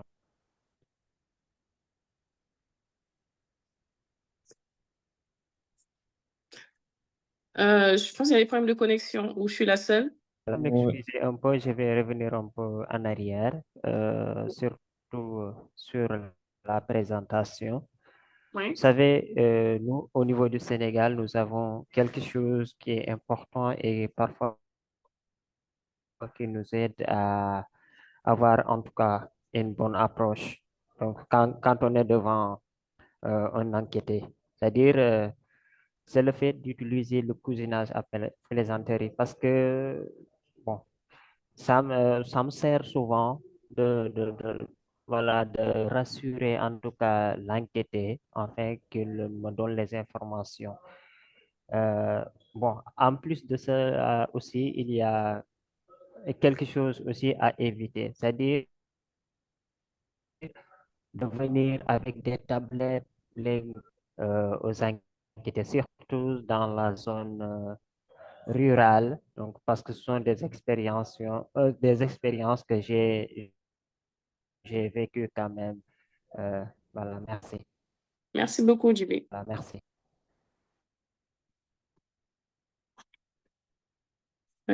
C'est vrai. Enfin, pour revenir sur ce que Jibi dit, c'est important. Ça peut être une stratégie, le fait de Voilà, venir merci.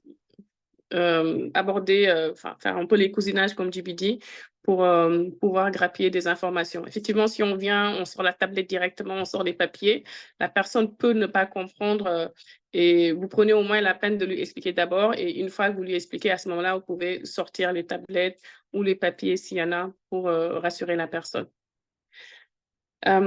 Du coup, il y a quelqu'un qui veut faire la deuxième partie ou maintenant plus personne ne veut? Moussa. Ouais, ok, il y a Moussou.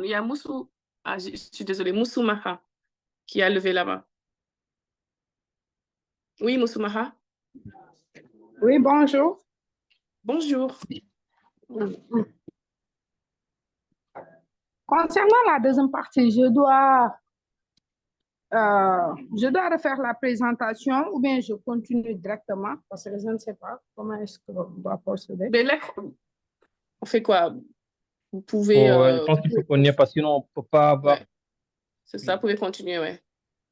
Comme ça, après, on fera les questions-réponses. Mhm. D'accord.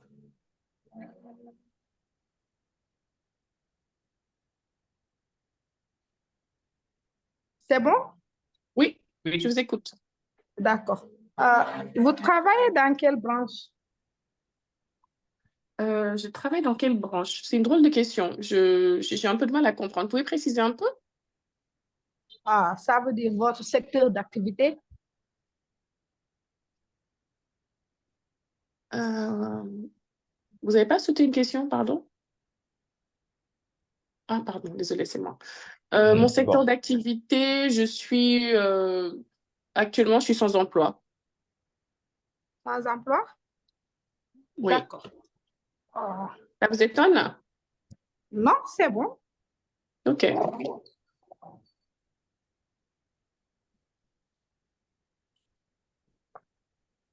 Du coup, je saute le Q6 parce que là-bas, il demande vous occupez quel poste.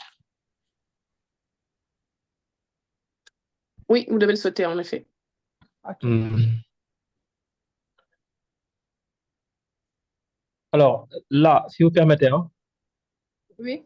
c'est des questions, alors, assez subtiles, hein, parce que, des fois, exemple, là, c'est facile. Elle vous a dit, sans emploi.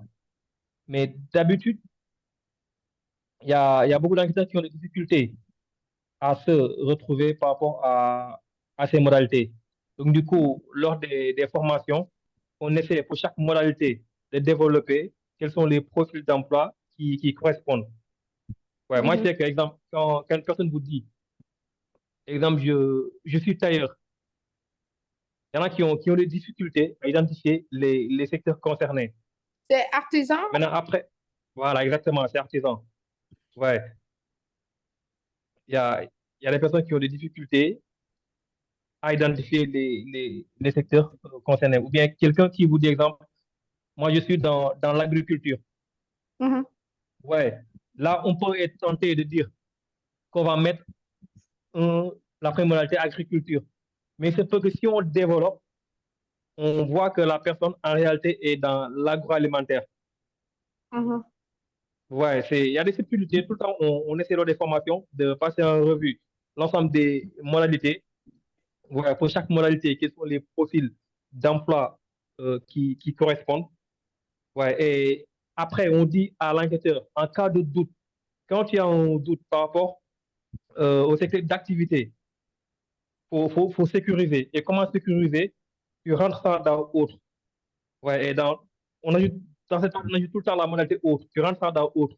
Mais après, ça permet à l'équipe d'aller derrière. Eux, ils vont fouiller la modalité autre. Et après avoir fouillé cette modalité, ils vont passer en revue l'ensemble des réponses qui ont été données et essayer de voir quelle est en réalité la modalité, la modalité concernée en tout cas. Mhm. Ouais. Donc là, tout le temps, en cas de doute, on relance, on essaie d'avoir plus de détails par rapport à l'activité du répondant. Maintenant, au final, si réellement ça ne nous permet pas d'avoir une assurance par rapport à la modalité, on met ça dans autre à préciser. Ouais. Et après, peut-être en fin de journée, quand on fait un brief avec l'équipe, les autres enquêteurs, vos superviseurs ou les responsables d'études, vous pourrez passer en revue ces difficultés-là et éventuellement avoir plus de précision par rapport à ça. Voilà, mais d'expérience, je sais que c'est le type de questions qui posent beaucoup de problèmes aux enquêteurs.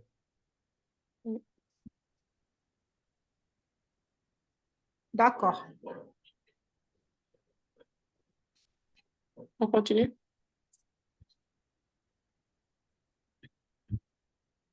Vous logez dans quel type de bâtiment? C'est pas très précis. Je loge dans un bâtiment en bois, comme vous pouvez le constater. En fait, la question, c'est vous logez dans quel type d'habitat? Dans quel type d'habitat? Mon habitat, il est en bois. Ça vous convient pas ma réponse? C'est en bois, mon habitat.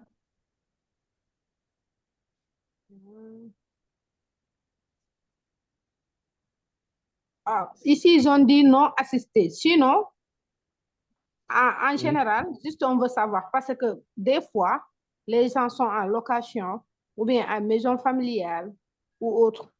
Vous Ah, voyez, d'accord. on OK, c'est un parle peu plus clair. dans ce contexte. Ils ont dit non assisté. C'est pourquoi je ne peux pas vous dire les modalités. Mais D'accord. en principe, OK. on veut connaître, voilà, c'est ça. Si vous êtes en location ou bien c'est votre propre maison. D'accord. OK, maintenant c'est plus clair. Mais c'est très bien. Donc, vous avez une question non assistée, mais vous m'assistez quand même. J'apprécie beaucoup. Je suis en maison familiale. D'accord, ça marche. Après, pour autant de défense, Madame Renaud, Oui. là, voilà, on a juste mis non assisté, juste pour voir quoi, mais peut-être que c'est pas l'idéal, mais Voilà quoi, on a juste mis ça comme ça. C'est pas le mieux adapté. Mais D'accord. on voulait juste savoir on voulait juste s'assurer en tout cas que vous avez compris le principe de non assisté. Oui, oui. D'accord. Donc, la question suivante, êtes-vous propriétaire ou locataire? C'est propriétaire vu qu'elle dit que c'est la maison familiale. Ou bien on a besoin de lui reposer la question. Après, la question c'est, est-ce que une maison familiale, c'est forcément une maison pour laquelle vous êtes propriétaire? D'accord. Vous m'avez Ouais, posé et la après, question ou c'est à Ahmed que vous parlez? C'est à Ahmed que je parle. Ah, d'accord, ok. Donc, vous êtes là, vous m'appelez, mais vous êtes au téléphone avec un de vos collègues, c'est ça? Vous pensez que j'ai du temps à perdre? Hmm. Non, en fait, l'idée c'est que, si je comprends, hein, vu que Oui. dans ta réponse à la question Q7, tu as dit Ah, que tu vis en maison familiale. oui. Mhm. Donc, elle dit qu'en Q8, elle n'est pas obligée de poser la question, que la réponse est forcément propriétaire. Ah non, d'ailleurs, je suis locataire, madame. Exactement, Ah, tu vois. d'accord. C'est-à-dire, D'accord, maison je vois. familiale n'implique pas forcément. Et là aussi, en cas de doute, en cas Mhm. de doute, vous posez la Mhm. question. D'accord, il n'y a pas de souci. Ouais, il ne faut pas qu'il y ait de l'ambiguïté, en fait. Et il ne faut pas se Voilà. substituer au répondant et il ne faut pas préjuger de c'est ça, donc c'est ça. Il faut Voilà. vraiment que ce Limite, soit vous demandez à évident. confirmer. C'est ça. Ouais, c'est Voilà. ça. La limite, voilà, vous demandez à confirmer. Limite, c'est-à-dire, l'enquêteur n'est pas obligé de lire textuellement ce qui est écrit. Mhm. Tu vois, exemple, là, vous avez une présomption et vous avez répondu, je vis en maison familiale. Donc là, Q8, vous pouvez vous rassurer, en fait. Vous êtes propriétaire de la maison. Mhm. Tu vois. Limite, quoi. D'accord. Tu poses comme ça, en fait. Oui, Il automatiquement, elle pourra me faut pas dire avoir que non, je suis en d'ambiguïté, en location. fait. Oui, c'est ça. Mm. Ouais, je suis locataire. D'accord. Êtes-vous propriétaire d'un bien immobilier ou à usage d'habitation? Oui, oui, j'ai même plusieurs biens immobiliers, ouais. D'accord.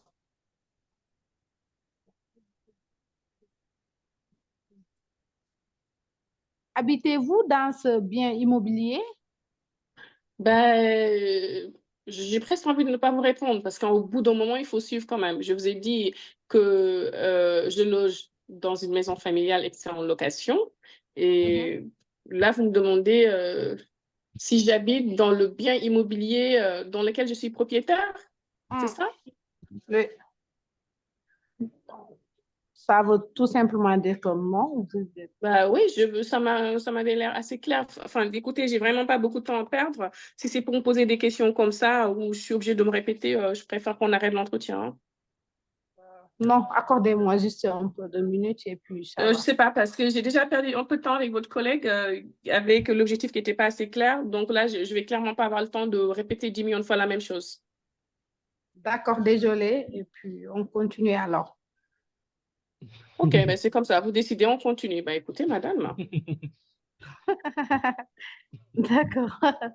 Il n'y a pas de souci. Quels sont les papiers dont vous disposez pour ce bien immobilier? Les papiers, c'est assez vague. Excusez-moi, pour qui du, ouais, c'est pas clair, en fait. On sait pas, ouais, on sait que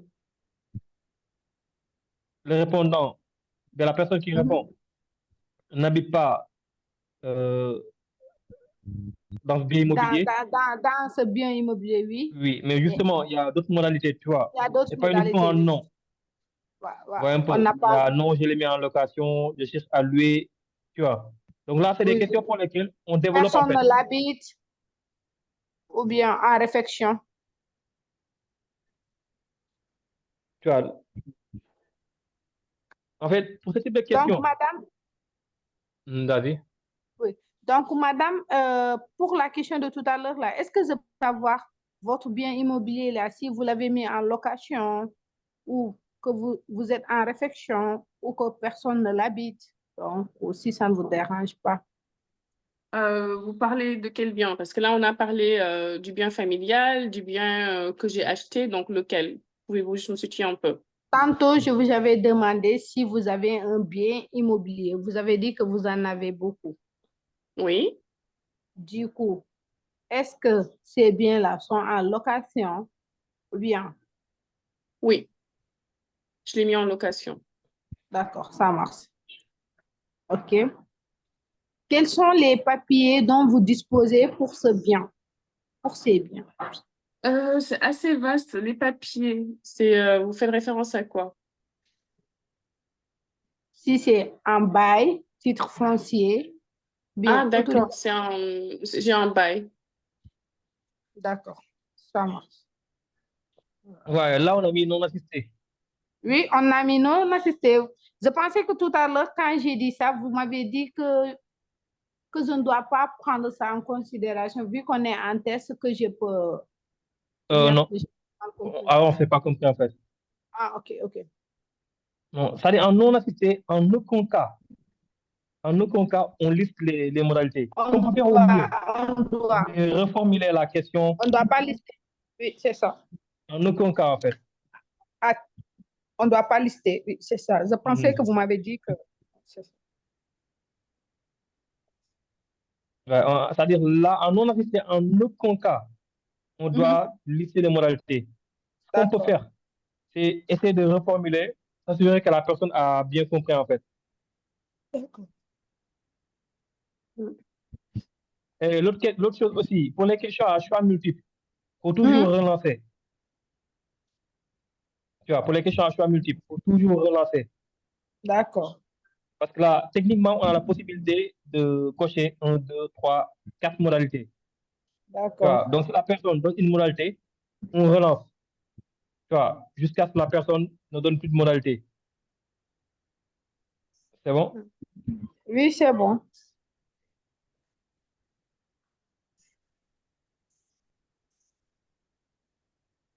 Disposez-vous d'un terrain non bâti?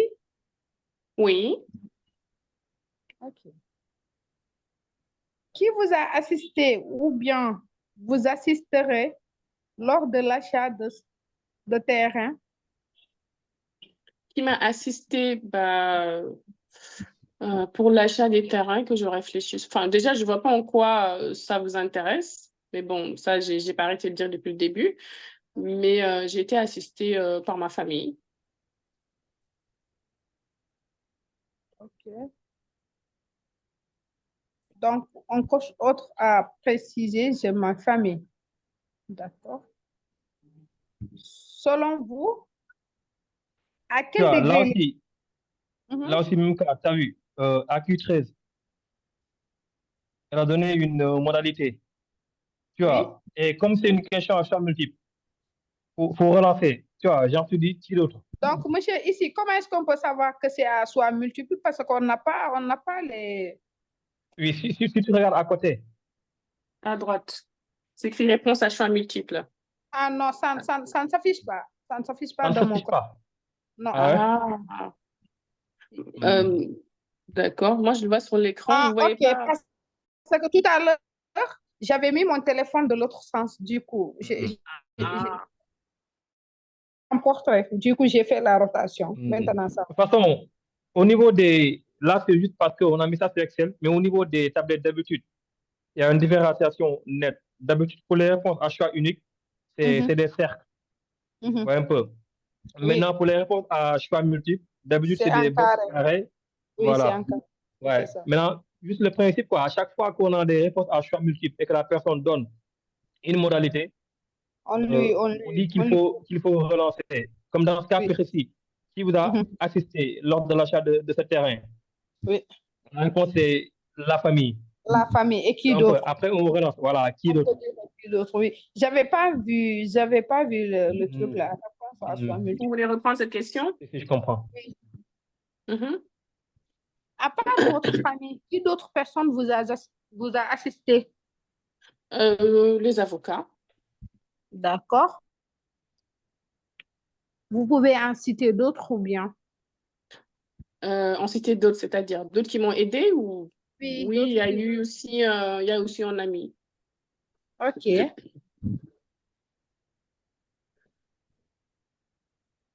C'est tout ou bien ça Ah. reste?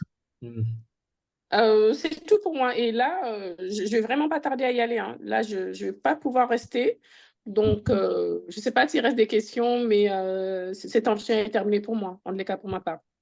Non, ça reste pas beaucoup de questions. Je pense que ça reste juste une dernière question. Oui, mais vous m'avez dit ça tout à l'heure, madame. Donc, vous n'êtes plus crédible, je ne peux plus vous croire Depuis là. tout le début, ma collègue ne vous a pas dit le timing, la durée de Ah oui, en plus, vous l'entretien. mettez l'info sur votre collègue. Elle m'avait dit 5 minutes. Déjà, elle a fait plus de 5 minutes. Donc, là, c'est bon, là. J'en peux plus, là. Juste une dernière, s'il vous plaît. OK, allez-y. Juste une dernière, après, je pars. Ah, d'accord, il n'y a pas de souci. Selon vous, à quel degré les litiges fonciers sont un problème dans votre localité? Euh, pour moi, c'est un problème énorme sur lequel j'espère que l'État va pouvoir faire quelque chose. Donc, je ne sais pas si vous suivez la télé, mais c'est quelque chose dont on parle. Il y a énormément d'arnaques dessus et pour moi, ça doit être, c'est quelque chose de primordial. D'accord, d'accord. Merci, madame, et désolée d'avoir pris votre temps. Vous avez noté quoi? Là, vous n'avez Très pas... élevé, très, Hmm? très élevé. Pourquoi très élevé? En fait, là, dans ces types de questions, Mhm. allô? Oui, oui. Tu vois, là, dans ces types de questions, surtout quand Mhm. il n'y a pas la note non assistée, tu vois, On doit lister et alors. ça, oui, surtout que c'est des niveaux graduels, D'accord. tu vois. Donc là, tu lui donnes les modalités, tu vois, tu Oui, c'est dis, ça. selon vous, à quel degré les litiges fonciers sont un problème dans votre localité. Je vais Très lister, tu vois, élevé. là, tu le dis, je vais lister des Je niveaux, vais lister. et vous allez me dire Vous lequel correspondez correspond au mieux à à votre votre perception. histoire. C'est ça. Tu vois, tu listes très élevé, élevé, moins, faible, très faible. Tu vois, et là, automatiquement, tac, la personne peut donner une idée de lui, sa perception, en tout cas, du phénomène. Mhm. Mm. Et ça vous permettra de gagner du temps parce que ça éviterait que le répondant parte dans un monologue et qu'il prenne 10 minutes à vous répondre. D'accord, je vois. Parce que Sûr. là, vous avez jugé, vous avez dit très élevé. Donc, du coup, là, si vous me donnez les modalités, je vous dis élevé, malgré ce que j'ai Ah. dit, même si c'est un truc de premier plan, ben, j'estime qu'il y a des choses qui sont potentiellement plus importantes et que vis-à-vis de ça, j'aurais mis élevé parce qu'il y a d'autres choses qui prennent la priorité pour moi, par exemple. D'accord. Donc, du Ça coup, c'est va. hyper important de le préciser et pas, c'est pareil, ça reste un peu du jugement. Donc là, si vous dites élevé, c'est votre perception à vous, en réalité, de Et ce que vous allez comprendre pas du celui du répondant, mais répondant. pas la perception du répondant. C'est ça, c'est ça. Mm. Et du coup, le mot de On la en a fin, parlé. ah pardon, désolé. Non, vas-y. Non, non, j'allais dire parce qu'elle m'a dit merci, au revoir, donc je voulais juste savoir comment elle le faisait. La conclusion. Ouais. D'accord, Ouais, c'était allez-y. ça. OK. C'est ça. Merci, Madame Cathy, et désolée d'avoir pris votre temps.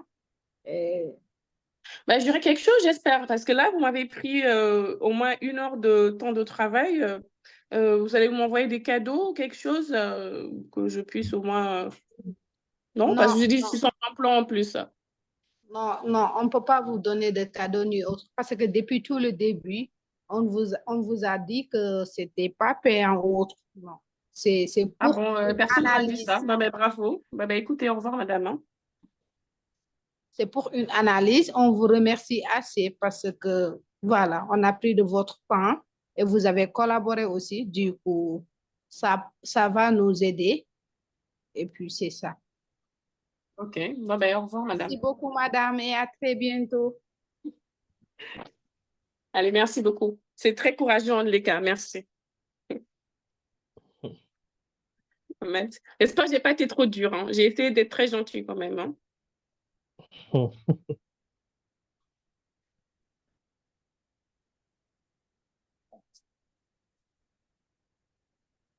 Est-ce qu'il y a des commentaires, des questions, des réactions, des choses que vous voudrez partager?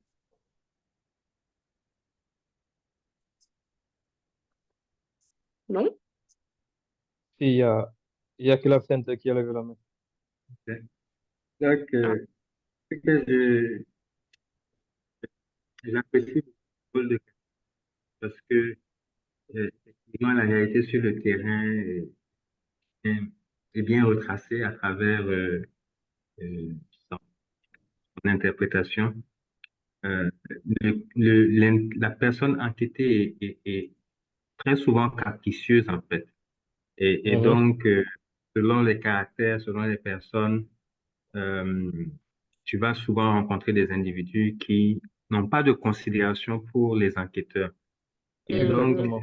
le grand challenge, c'est d'avoir la tête froide, de rester Mhm. professionnel Mhm. et,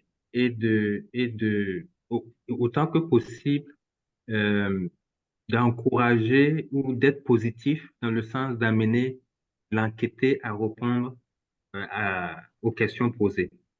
Mhm. Et Mhm. une de- et très souvent, dans la réponse de Cathy, ce qui revenait, c'est que euh, elle parlait de son temps qui était précieux. Et un des éléments que l'enquêteur doit avoir, c'est de pouvoir avoir, pouvoir donner des éléments par rapport à l'importance que revêt l'étude. Parce que ça joue souvent. Quand je sais que je participe à une étude qui va permettre de prendre des décisions importantes, euh, Mhm. ça m'incline, en fait, ça me permet d'être posé et disponible à répondre aux questions. En fait. Moi, c'est Mhm. l'élément qui me revient à travers cet échange-là. Mhm. Mhm. Ouais. C'est hyper important. Et nous, on a eu des expériences sur les... Parce qu'on fait des enquêtes terrain, téléphone et tout ça. Et on a eu un enquêteur qui a raccroché, par exemple, au nez en répondant. Ce qu'il faut savoir, c'est que quand vous allez parler en répondant, vous êtes un peu comme le commercial en réalité. Les commerciaux, ils se font traiter de tous les noms d'oiseaux et tout ça. Et tout ce que le répondant vous dit aussi, il faut pas le prendre pour vous. Donc, vous devrez essayer de négocier. Et puis, nous, on ne laisse pas nos enquêteurs tout seuls. Après, si vous êtes dans une situation où vous n'arrivez pas à gérer émotionnellement, c'est trop dur, c'est vraiment très contraignant et tout ça, nous, on est là pour accompagner, pour partager des tips avec vous et vous dire comment aborder. Mais il faut le prendre, l'enquêter comme mon client parce qu'il prend de son temps, vous ne le payez pas, c'est gratuit. Donc ça, c'est très, très valuable, je ne sais pas comment on dit valuable en français. C'est très, enfin, on va dire c'est très, très important. Donc, il ne faut pas le sous-estimer. Après, il est capricieux, il n'est pas facile et tout ça, mais essayez de le négocier. Et si vous vous rendez compte que ce n'est vraiment pas possible et que ce n'est pas tenable, mais dans ce cas, vous le remerciez. Ben, écoutez, madame, je ne veux plus abuser de votre temps. Je vous remercie vraiment pour le temps que vous m'avez accordé. Et puis, vous arrêtez l'entretien. Mais en aucun moment, il faut manquer de respect, il faut pas juger, il faut mal parler. C'est vraiment hyper, hyper important. Et effectivement, les Mhm. enquêteurs parfois sont dénigrés ou leur métier, les gens pensent que c'est facile et ils n'ont pas forcément le respect qu'ils ont. Mais ça, ce sont des gens qui ne connaissent pas la valeur des enquêteurs. Je suis désolée, je parle trop. J'ai vu qu'il y a user, je sais pas qui a levé la main. Je sais pas, vous pouvez parler, user. C'est Maguette. Ah, c'est Maguette. OK. Oui, Maguette. Oui, je tenais juste à féliciter ma collègue. Elle a pu bien terminer le questionnaire, malgré qu'elle a eu un enquêteur, un répondant du moins très, très, très difficile. Ah, j'étais Et, très gentille, je trouve, moi. et c'est ça. Puisque, en fait, elle a pu soulever des qualités de l'enquêteur. Elle a été très calme. Elle a aussi pu montrer que certaines capacités, du moins certaines qualités, dont la souplesse et la flexibilité, elle a pu en fait te ramener au débat et puis terminer le questionnaire. Et c'est ça qui fait l'enquêteur une personne très calme, souple surtout, et qui sera capable en fait de faire face à plusieurs personnes de tempérament un peu différents. C'est ça, en fait. Je tenais à la féliciter et merci à vous aussi. Ouais, mais on vous félicite aussi. C'est pas facile de prendre la parole, surtout sans préparation. Mais j'espère en les cas que tous ceux qui sont dans le call, ils comprennent la place importante qu'occupe l'enquêteur et que ce n'est pas un métier à banaliser et qu'il est hyper important. Donc, je parle beaucoup. Je sais pas, Ahmed, je sais pas si tu as des choses à rajouter, à dire. Oui. Peut-être par rapport à la gestion du temps. Oui, parce que aussi, quand vous déroulez un formulaire, c'est aussi bien parce que vous allez avoir plusieurs sections. Et normalement, au niveau du tablette, dans chaque section, il y a une note d'en haut qui vous indique dans quelle section vous êtes. Voyez, vous aussi, par rapport à ça, c'est important de ne pas garder ça uniquement pour vous. Vous communiquez avec les répondants. On est à telle section, il nous reste un certain nombre de sections. Ouais, et peut-être même estimer le temps qui reste. Ouais, ça aussi, c'est super important. Il y a aussi l'aspect neutralité qui est revenu dans cette simulation. Ouais, faut toujours éviter de, de cocher une modalité quand il y a un doute. Ouais, parce que là aussi, ça implique qu'il y a plus de neutralité. Quand c'est ambigu, vous relancez. Vous vous assurez que c'est la bonne réponse que la personne a donnée.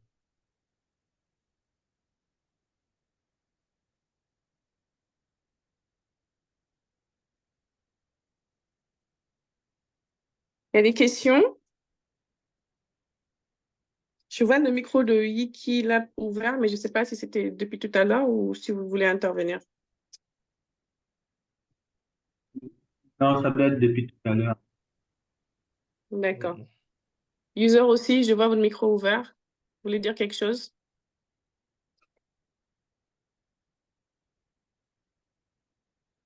Non? Je crois que c'est Magat. D'accord. Bah, je pense Oui, c'est que bon. de notre côté, oui. Bah, je pense Oui. de notre côté, on a partagé un peu tout ce qu'il y avait. Je ne sais pas s'il y a d'autres points. Adrien? Bonjour. Rebonjour. Oui, bonjour. Rebonjour. Oui. Oui, Cathy? Oui, Moi j'ai une question. oui, allez-y. Oui, c'est par exemple si l'on est en face des enquêtes en langue locale, comme par exemple une fois sur le terrain, je suis l'enquêteur et vous êtes le répondant. Alors, vous m'entendez? Oui. Oui. On suppose que je suis l'enquêteur et vous êtes le répondant. Maintenant, je suis en face de vous, je dois mener des enquêtes. Je vous ai expliqué l'objectif de l'enquête et tout, mais le problème en est que je suis sur le terrain ou dans un village où il n'y a que des peuls, supposons. Et moi, l'enquêteur, je ne comprends pas bien le poulard.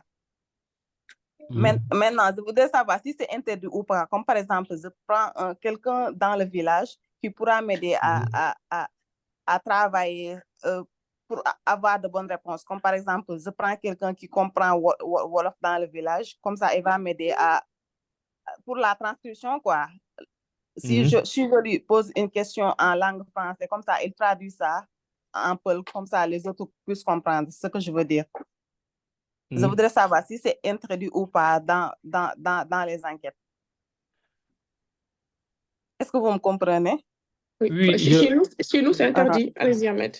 Ahmed, allez-y. je comprends parfaitement, mais en principe même, c'est des cas de figure qui ne doivent pas arriver. Pourquoi? Parce que dans la partie setup d'une étude, on a les cibles, on connaît les zones d'intervention. Vous voyez un peu? Et quand on connaît les zones d'intervention, on se renseigne aussi sur les profils qu'on a là-bas, les langues qui sont parlées, langues locales. Et ça aussi, on prend ça en compte dans le recrutement.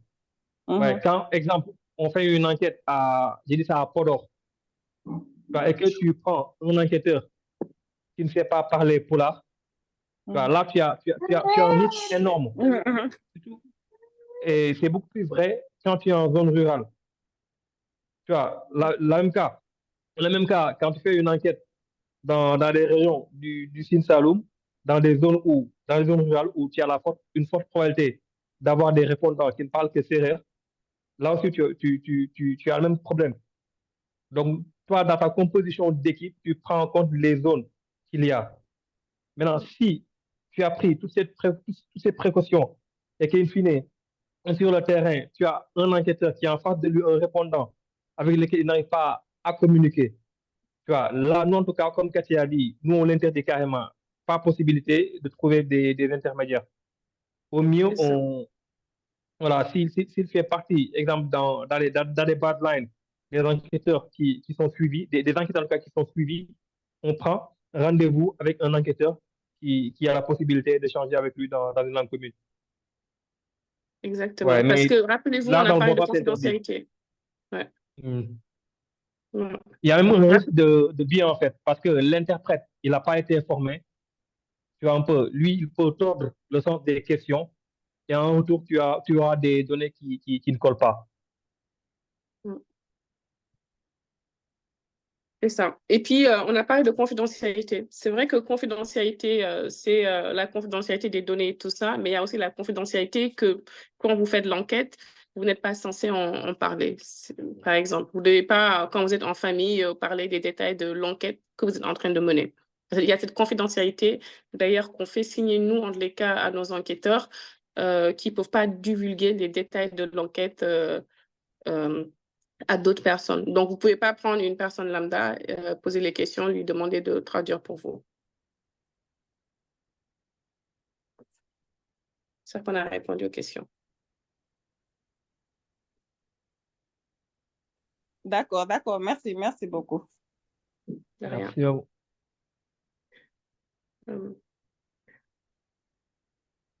D'autres questions? Oui, il y a... J'ai vu que Malou. Moussou a levé la main. Moussou et Aymar Valère Malou ont levé la main. Donc, Aymar Malher, je pense qu'on ne vous a pas encore entendu. Vous pouvez y aller. Hein. Bonjour. Bonjour. Bonjour. Tati, c'est pas vraiment parce que le fait d'exposer, c'est pas vraiment facile. Et aussi, j'avais une question concernant les triches. Par exemple, si vos enquêteurs ont donné des réponses qui sont biaisées, comment faites-vous par rapport à votre cabinet pour savoir que ces données sont biaisées et quelles sont les sanctions qui sont prévues par votre cabinet? Ahmed, tu veux y aller ou tu y vas? Ou je vais te compléter? Ça dépend de toi. Ouais. Ben, en fait, pour les triches, on a différents outils qui nous permettent de voir ça. Déjà, on a les silent records et qui font que quand l'enquêteur est sur le terrain, il y a les enregistrements qui se déclenchent. Et comme ça se déclenche, nous, on peut du coup vérifier et voir ce qui se dit. Et franchement, si je vous raconte tout ce qu'on a entendu dans ces silent records, on a eu, par exemple, une enquête où c'était une femme, non, c'était ça, c'était un homme qui devait faire la collecte et on entendait une femme qui posait la question. Donc, du coup, on a appelé l'enquêteur. Bon, bien évidemment, au début, il dit non, c'est lui qui a fait l'enquête. Et puis après, au final, il a dit oui, en fait, j'ai donné à ma sœur pour faire l'enquête parce qu'au départ, je n'étais pas dispo, je voulais vous rendre service en gros et j'ai donné à ma sœur pour faire l'enquête. Et c'est pas faire. Et nous, on n'oblige pas les personnes. Nous, on fait une sélection très, très rigoureuse en fonction d'énormément de critères quand on sélectionne les enquêteurs pour les études et le fait d'entendre une voix de femme alors qu'on s'attendait à avoir un homme qui pose les questions, c'était juste pas acceptable. Donc, quand ces choses-là arrivent, on le dit à l'enquêteur, on lui donne des preuves aussi. Donc, nous, ce qu'il faut savoir, c'est qu'on paye les enquêteurs en fonction du quota. Donc, on a un quota par enquêteur. Et puis, le quota, il est calculé de façon scientifique, entre guillemets. Donc, on ne va pas vous dire, par exemple, on a besoin de 200 personnes et on va prendre 2 enquêteurs, on leur dit faites 100 par jour. Donc, on estime le quota en fonction de ce qui est possible. Donc, le quota, ça dépend de la cible, ça dépend de la durée du questionnaire, ça dépend de la zone, ça dépend quand même de pas mal de choses. Et en fonction de ça, on se dit c'est 8 heures de travail ou 7 heures sur le terrain, le formulaire est du temps, on calcule le quota. Et du coup, quand un formulaire n'est pas validé, on donne les preuves à l'enquêteur, on lui dit on n'a pas validé pour telle raison, il peut le contester. Hein. Il peut le contester, mais il faut qu'il sorte la preuve. Donc là, dans le cas concret, il y a les silent records, la personne accepte et la plupart du temps après, je suis désolée, excusez-moi. Et souvent, quand ça arrive, après nous, de notre côté, on blacklist l'enquêteur, on se dit que ce n'est pas une personne fiable, on le met de côté. Donc ça, c'est des choses. Après, bon, il y a les géolocalisations, donc ça, vous savez, si la personne est censée se trouver à Sacré-Cœur et puis on le trouve aux Almadies, donc ça aussi, ça erronne, ça biaise l'étude et c'est quelque chose qu'on n'accepte pas. Et pareil, on donne les preuves à l'enquêteur et puis après, on met de côté. Donc, on a quand même pas mal d'outils pour pouvoir vérifier et c'est pour ça qu'on prend énormément de temps sur la validation des données. Et enfin, il y a même certains enquêteurs qui disent, enfin, ils le disent en rigolant, j'espère en tous les cas, ils disent que Dolph paye, mais il paye très tard. Parce qu'ils disent, il y a des cabinets, ils te prennent, ils te payent pas forcément. Eux, ils savent qu'avec nous, ils vont avoir leur argent, sauf que ils vont l'avoir un peu tard. Et pourquoi c'est tard? Parce qu'on prend du temps pour cette validation, parce que la validation des données, elle est hyper importante, comme on l'a dit tout à l'heure. Si on rate les données, on n'a pas besoin de faire un formulaire.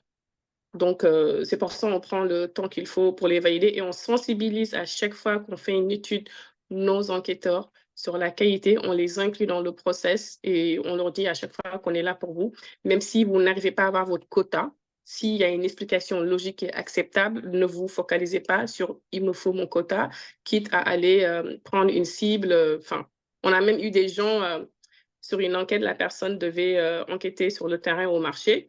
Et quand on regardait, écoutait les silent records, la personne, en fait, était chez elle. On entendait la télé, on entendait des enfants en train de jouer et tout ça. Donc, je ne sais pas si ça répond à votre question ou si, Ahmed, il y a des choses que vous voulez rajouter.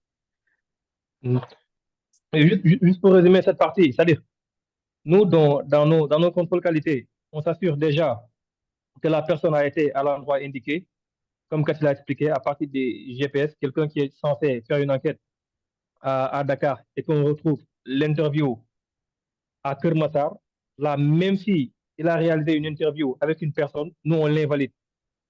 Ouais, parce que c'est pas au hasard si on fixe des zones de collecte. Ça répond à des besoins d'analyse méthodologique, tout ce qui est inscrit dans ce que nous confient les clients. Après aussi, on regarde à l'intérieur des données pour voir ce qui est aberrant. Ouais, un peu comme on a expliqué dans les scénarios. Tu peux avoir un enquêteur. Lui, effectivement, il est allé dans la zone de collecte. Ouais, il a fait l'interview, il a débuté l'interview avec une bonne cible, mais peut-être qu'il n'a pas pu terminer. Ouais, des fois, tu peux commencer une interview avec la personne. Le répondant, à un instant donné, te dit, voilà, moi, je peux continuer. Peut-être toi, tu ne veux pas perdre cette interview. Tu es peut-être tenté de remplir le reste toi-même.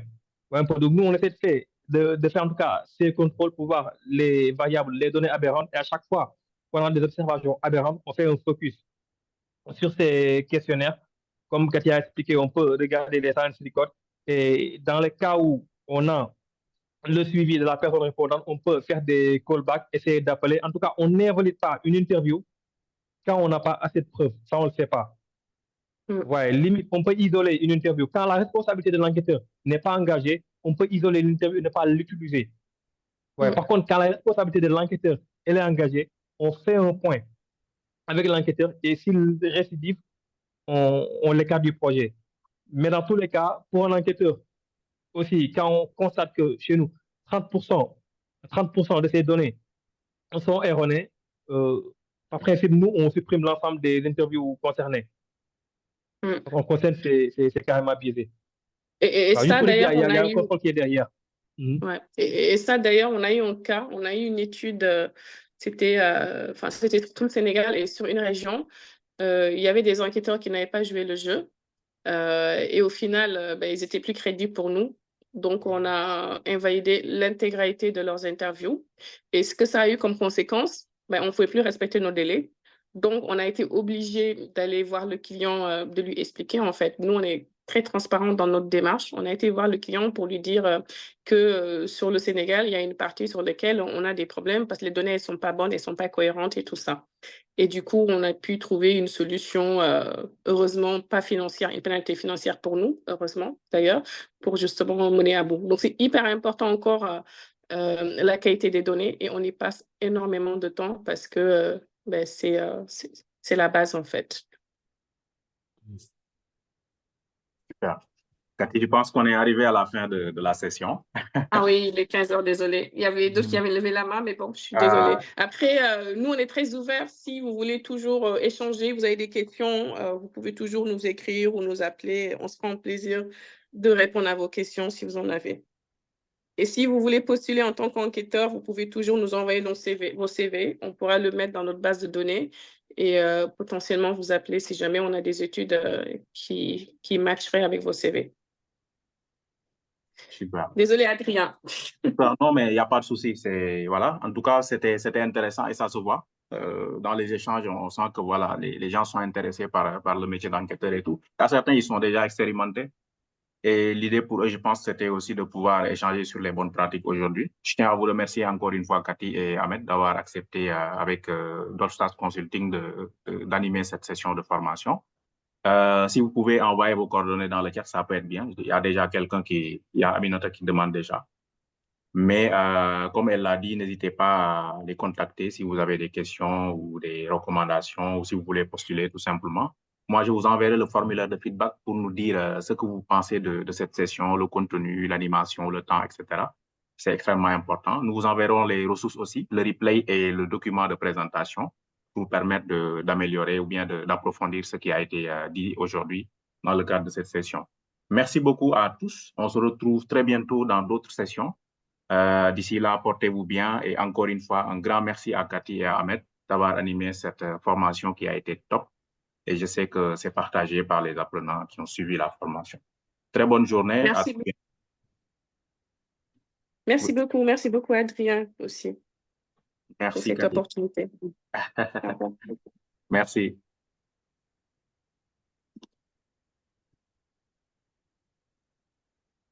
Merci beaucoup, ça fait un plaisir.